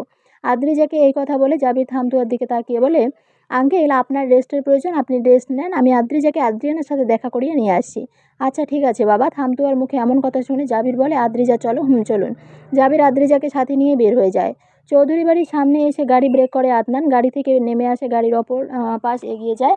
দরজা খুলে আদ্রিয়ানার দিকে নিজের হাতটা বাড়িয়ে দেয়। আদ্রিয়ানা আদনানের হাত ধরে গাড়ি থেকে নামে। দুইজনেরই দিকে এক পলক তাকিয়ে বাড়ির দিকে এগিয়ে যায়। বাড়ির কলিং বেল চাপতে দরজা খুলে দেয় জোবাইদা। আদনানকে দেখে আদনানের বুকের উপর ঝাঁপিয়ে পড়ে, কান্না করে দেয় জোবাইদা। আদনান জোবাইদাকে জড়িয়ে ধরে সান্ত্বনা দিতে থাকে। তুই এমন কেন জাহির? তুই জানিস না তোর জন্য আমার খুব চিন্তা হয়? জানার পরও বারবার এমন করিস কেন? আমাদের সাথে একটু যোগাযোগ করলে কি হয়? আম্মু রিল্যাক্স, তুমি তো জানো আমার বাড়ি জঙ্গলের ভিতরে, সব সময় নেটওয়ার্ক সমস্যা দেয়, তাই আমাকে ফোনে পাওয়া যায়নি। জোবাইদা আদনানকে ছেড়ে দিয়ে আদ্রিয়ানার দিকে তাকায়। আদ্রিয়ানা জোবাইদাকে সালাম দেয়। জোবাইদা সালামের উত্তর দিয়ে আদ্রিয়ানাকে বাড়ির ভিতরে নিয়ে যায়। আদ্রিয়ানা পিছু পিছু আদনানও যায়। বাড়ির ভিতরে গিয়ে দেখে রাহিম পত্রিকা পড়ছেন। আদনান আর আদ্রিয়ানাকে রহিম সালাম দেয়। রহিম সালামের উত্তর দিয়ে ওদের দুজনের ভালো মন্দের খোঁজ নেয়। 10 মিনিটের মধ্যে জুবাইদা চা নাস্তা নিয়ে হাজির হয়। তা দেখে আদনান বলে, আম্মু বাসায় মিষ্টি নেই, আছে তো, খাবি নাকি? আমি খেয়ে এসেছি, এখন তুমি আর আব্বু খাও, কারণ তোমার দাদা দাদি হতে চলেছো। কি বলিস, সত্যি নাকি? আম্মু সত্যি, তোমরা সত্যি সত্যি দাদা দাদি হতে চলেছো। জোবাইদা আর রাহিম চৌধুরী একসাথে আলহামদুলিল্লাহ বলে ওঠে। জোবাইদা খুশি হয়ে আদ্রিয়ানাকে জড়িয়ে ধরে প্রেগনেন্সির নানা পরামর্শ দিতে থাকে। জাবির আর আদ্রিজা এইমাত্র চৌধুরী বাড়ির সামনে এসে পৌঁছেছে। জাবির গাড়ি থেকে নেমে অপর পাশে এগিয়ে যায়। দরজা খুলে আদ্রিজাকে নামতে বলে। আদ্রিজা গাড়ি থেকে নেমে দাঁড়ায়। জাবির আদ্রিজাকে নিয়ে বাড়ির দিকে এগিয়ে যায়। মিনিট 5 সময় নিয়ে হালকা কাঁপা কাঁপা হাতে বাড়ির কলিং বেল চাপ দেয়। মিনিট 2 পর জোবাইদা এসে দরজা খুলে দেয়। জাবিরকে দেখে খুশি হলেও আদ্রিজাকে দেখে বেশ অবাক হয় জোবাইদা। অবাক দৃষ্টিতে আদ্রিজার দিকে তাকিয়ে থাকে সে। আদ্রিজা জোবাইদাকে সালাম দেয়। জোবাইদা সালামের উত্তর দেয়। জাবির মেয়েটাকে দেখতে তো একদমই আদ্রিয়ানার মতো। আম্মু আমি তোমাকে পরে সব বলছি, আগে বলো আদনান ভাইয়া কোথায়? ভিতরে আছে, তোর বাবার সাথে কথা বলছে। জাবির বাড়ির ভিতরে যায়। জাবিরের পিছু পিছু জোবাইদা আর আদ্রিজা বাড়ির ভিতরে যায়। জাবির আদনানের সামনে গিয়ে দাঁড়ায়। জাবিরকে দেখে আদনানের মাথায় রক্ত উঠে যায়। রাগে চোয়াল শক্ত হয়ে যায়। আদনানের এই অবস্থা দেখে জাবির আদনানের পায়ের কাছে বসে পড়ে। আদনানের পা জড়িয়ে ধরে বলে, ভাইয়া আমাকে ক্ষমা করে দাও প্লিজ। আমি অনেক বড় ভুল করেছি, এই ভুলের ক্ষমা আছে কিনা আমি জানি না, তারপরও আমি তোমার কাছে ক্ষমা চাইছি, প্লিজ আমাকে ক্ষমা করে দাও। জাবিরের এমন কাণ্ড দেখে উপস্থিত থাকা সবাই বেশ অবাক হয়ে যায়। বিশেষ করে অবাক হয় জোবাইদা আর রহিম। জাবির তোর কাছে এইভাবে ক্ষমা চাচ্ছে কেন? তোর সাথে কি করেছে ও? জোবাইদার কথা শেষ হতে রাহিম বলে, জাবির তো এইভাবে ক্ষমা চাওয়ার লোক না, ও নিশ্চয়ই অনেক বড় ভুল করেছে। জাবির তুই জাহিরের সাথে কি করেছিস সত্যি করে বল। জাবির কিছু বলতে যাবে তার আগে আদনান বলে ওঠে, তেমন কিছু না আব্বু, জাবির কিছুদিন আগে আমার সাথে একটু খারাপ ব্যবহার করেছিল, তাই এখন ক্ষমা চাচ্ছে। আদনানের মুখে এমন কথা শুনে অবাক দৃষ্টিতে আদনানের দিকে তাকায় জাবির। জাবিরকে তাকাতে দেখে আদনান হাতের ইশারায় জাবিরকে উঠে দাঁড়াতে বলে। জাবির উঠে দাঁড়ালে আদনান জাবিরের পিঠে একটা থাপ্পড় মেরে জাবিরকে জড়িয়ে ধরে। জাবিরকে ভাইকে জড়িয়ে ধরে। ভাইয়া আই অ্যাম রিয়ালি সরি, আমি খুব বড় ভুল করেছি। বাকিটুকু উচ্চারণ করতে পারে না জাবির। তার আগে আদনান বলে ওঠে, আমি ওইসব কথা মনে রাখিনি। আমি তোকে অনেক আগেই ক্ষমা করে দিয়েছি, তুই নিজের ভুল বুঝতে পেরেছিস, এটাই অনেক। দুই ভাইয়ের এমন মিল দেখে রাহিম আর জোবাইদাও তাদের দুই ছেলের দিকে এগিয়ে যায়। রাহিম আর জোবাইদা জাহির আর জাবিরকে জড়িয়ে ধরে। রাহিম আর জোবাইদার চোখে আনন্দের অশ্রু। অনেক দিন পর তাদের পরিবারে মিলন, আনন্দের জোয়ারে সবাই খুশিতে ভাসছে। অপরদিকে আদ্রিয়ানা আর আদ্রিজা একে অপরের সামনাসামনি দাঁড়িয়ে আছে। পলকহীন দৃষ্টিতে আদ্রিজার দিকে তাকিয়ে আছে আদ্রিয়ানা। ঠিক একইভাবে আদ্রিজা আদ্রিয়ানার দিকে তাকিয়ে আছে। দুইজনের মাথায় নানা প্রশ্ন ঘুরপাক খাচ্ছে। কে তুমি? তুমি তো দেখতে একদমই আমার মতো। আমারও তো একই কথা, আমি কে? আমি দেখতে তোমার মতো কেন? আর তুমিই বা আমার মতো দেখতে কেন? কারণ তোমরা দুজনে বোন। জাবিরের মুখে এমন কথা শুনে জাবিরের দিকে অবাক দৃষ্টিতে তাকায় আদ্রিয়ানা আর আদ্রিজা। দুজনেই জাবিরের দিকে তাকিয়ে প্রশ্ন করে, বোন মানে? জাবির হেসে হ্যাঁ বলে। হ্যাঁ, তোমরা টুইন বোন, একই সময় জন্ম, একই রকম দেখতে। তাছাড়া তোমার মায়েরা যে হসপিটালে ডেলিভারি হয়েছিল, আমি সেই হসপিটাল থেকেই এটা জানতে পেরেছি। আদ্রিয়ানা আর আদ্রিজা দুজনের দিকে অবাক দৃষ্টিতে তাকায়। জন্মের পর তোমাদেরকে আলাদা করে দেওয়া হয়েছিল। আদ্রিয়ানা বাবা মায়ের কাছে ছিল আর আদ্রিজা থামতুয়া আর তার স্ত্রীর কাছে ছিল। এতটুকু বলে থেমে যায় জাবির। মিনিট 2 সময় নিয়ে থামতুয়ার কাছ থেকে পাওয়া সব ইনফরমেশন সবাইকে বলতে শুরু করে। থামতুয়ার স্ত্রীকে আদ্রিজাকে হসপিটাল থেকে চুরি করে নিয়ে গিয়েছিল, সেখান থেকে শুরু করে সব কিছু বলে সে। সবকিছু শুনে বেশ অবাক হয় সবাই। আদ্রিয়ানা আর আদ্রিজার চোখে জল। দুই বোনকে একে অপরে জড়িয়ে ধরে কান্না করতে থাকে। বিকেল 5টা। বাবা মায়ের রুমের সামনে গিয়ে দরজা নক করে জাবির। ভিতরে থেকে রুমে যাওয়ার পারমিশন পেলে রুমে প্রবেশ করে সে। বেডের দিকে এগিয়ে গিয়ে জোবাইদার কোলে মাথা রেখে শুয়ে পড়ে জাবির। হঠাৎ জাবিরের এমন কাণ্ড দেখে বেশ অবাক হয় জোবাইদা। কী ব্যাপার বলতো বাবা, হঠাৎ করে আমার কোলে মাথা রেখে শুইলি মানে কি? রহস্যর গন্ধ পাচ্ছি মনে হচ্ছে। তেমন কিছু না আম্মু, এমনি এমনি বলে তো মনে হচ্ছে না। সো এমনি এমনি না করে কি বলতে এসেছিস সেটা বলে ফেল। না মানে আম্মু, বলেছিলাম যে আমাকে কি বিয়ে টিয়ে দেবে না নাকি? আমার যে বিয়ের বয়স পার হয়ে যাচ্ছে সেই খবর কি তোমাদের আছে? তোর বয়স কত হয়েছে? 27 বছর। সবেমাত্র 27 বছর, এত ছোট বয়সে বিয়ে করতে নেই বাবা, তুই আর একটু বড় হ, তারপর তোকে বিয়ে দিয়ে দিব। 27 বছরের বিয়ের যোগ্য একটা ছেলেকে তোমার কাছে ছোট মনে হচ্ছে? 27 কেন, তোর বয়স যদি 37ও হয় তাহলেও আমার ছোট মনে হবে। আমার যা বোঝায় তা আমি বুঝে গেছি। কি বুঝে গেছিস? আদনান ভাইয়ের মতো আমাকেও বিয়েটা সেরে ফেলতে হবে। আদনানের মতো বিয়েটা সেরে ফেলবি মানে? পছন্দের কেউ আছে নাকি? জাবির জোবাইদার হাত ধরে বলে, আছে আম্মু। কে সেই মেয়ে যে আমার ছেলের মন চুরি করলো? আদনান ভাইয়ের শালী আদ্রিজা। ও আচ্ছা আচ্ছা, আম্মু, আদ্রিজার সাথে কথা বলে বিয়েটা ঠিক করে ফেলো। শুন জাবির, আদ্রিজা এখনো একটা শোকের মধ্যে আছে, এই সময়ে বিয়ের কথা বলাটা ঠিক হবে না। এটা অবশ্য ঠিক বলেছো। তোকে ফ্রিতে একটা সাজেশন দেই, শোন। প্রথমে আদ্রিজাকে একটু জানার চেষ্টা কর, তার পছন্দ অপছন্দ, হবি, ইন্টারেস্ট কী কী ইত্যাদি। তারপর তার সাথে কমন টপিকে কথা বলা শুরু কর। ধীরে ধীরে তাকে একটু বেশি জানার চেষ্টা কর। এখন তাকে তুই তোর ফিলিংস, ভালোবাসার কথাটা বল। আদ্রিজা যদি তোকে একসেপ্ট করে তাহলে তোর বিয়ে কনফার্ম। ফ্রিতে এত ভালো একটা সাজেশন দেওয়ার জন্য ধন্যবাদ আম্মু। রাত 8টা, চট্টগ্রাম শহরের সবচেয়ে বড় শপিং মল মেরিডিয়ান কোহিনূর সিটির সামনে এসে গাড়ি ব্রেক করে জাবির। গাড়ি থেকে নেমে অপর পাশে এগিয়ে যায়, দরজা খুলে আদ্রিজার দিকে নিজের হাতটা বাড়িয়ে দিয়ে আদ্রিজাকে নামতে বলে। আদ্রিজা জাবিরের বাড়ির দেওয়া হাতকে ইগনোর করে গাড়ি থেকে নেমে দাঁড়ায়। বেআইন সাহেব, সবাই সামনে এইভাবে অপমান করে দিলেন? আদ্রিজা জাবিরের কথার কোনো উত্তর না দিয়ে নিজের কথা বলে, আমাকে শপিং মলে কেন নিয়ে এসেছেন? বেআইনকে শপিং করে দিব বলে? আপনার সাথে কি আমি শপিং চেয়েছি? চাওয়া লাগবে কেন? এমনি কি বেআইনকে শপিং করে দিতে পারে না? আদ্রিজা কিছু বলে না। জাবির আদ্রিজার হাত ধরে আদ্রিজাকে নিয়ে শপিং মলের ভিতরে যায়। জাবির আদ্রিজাকে নিয়ে একটা প্রিমিয়াম বুটিকে ঢোকে। বেআইন পছন্দ মতো যা ইচ্ছা তা নিয়ে নেন। আদ্রিজা জাবিরের দিকে এক পলক তাকিয়ে ড্রেস দেখা শুরু করে। মিনিট দশকের পর দুইটা ড্রেস নিয়ে জাবিরের সামনে এসে দাঁড়ায়। বেআইয়ের ড্রেস দুইটা সুন্দর না? সুন্দর, কিন্তু মাত্র দুইটা নিলে যে আরও কয়েকটা নাও।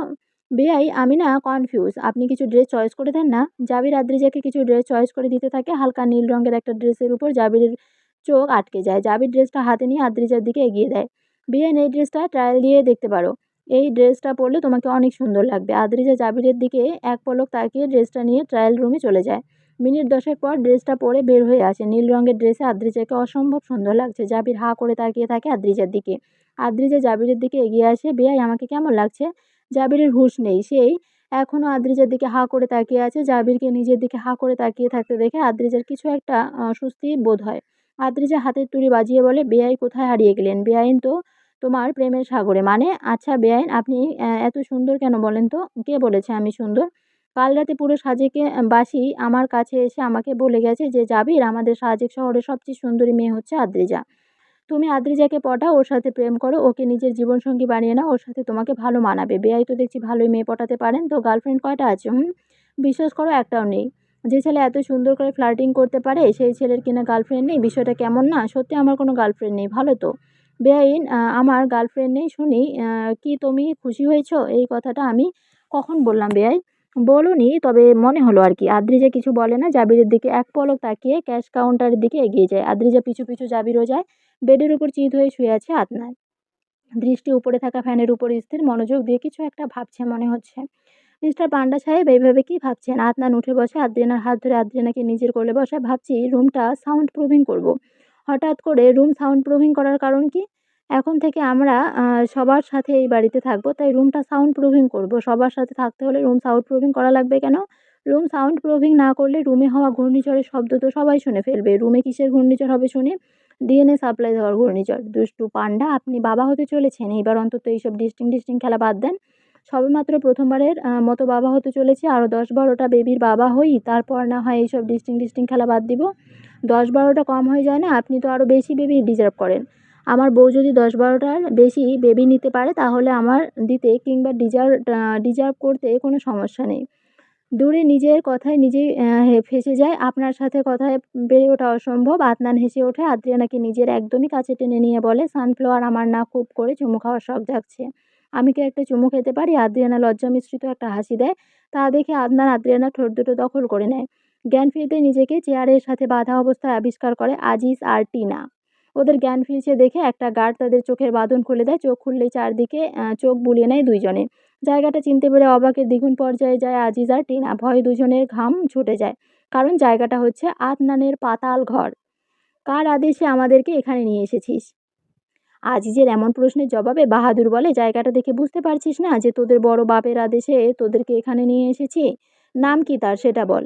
এত তাড়াতাড়ি বাপের নামটা ভুলে গেলি? যাই হোক, আমি মনে করিয়ে দিচ্ছি। জাহির আদনান চৌধুরী, চিনতে পারছিস তোর বাপকে? জাহির আদনান চৌধুরী নামটা কানে আসতে ভয়ে টিনা আর আজিজের শরীর কাঁপতে শুরু করে। দুইজনের দিকে এক পলক তাকায়। এটা কি করে সম্ভব? যে আদনান তার চোখের সামনে খাদে পড়ে ব্লাস্ট হয়ে মারা গেছে, সেই আদনান ফিরে আসলো কি করে? তাহলে কি আদনান মরেনি, বেঁচে আছে? আদনান বেঁচে আছে কথাটা ভাবতেই আজিজ আর টিনার ভয় শতগুণ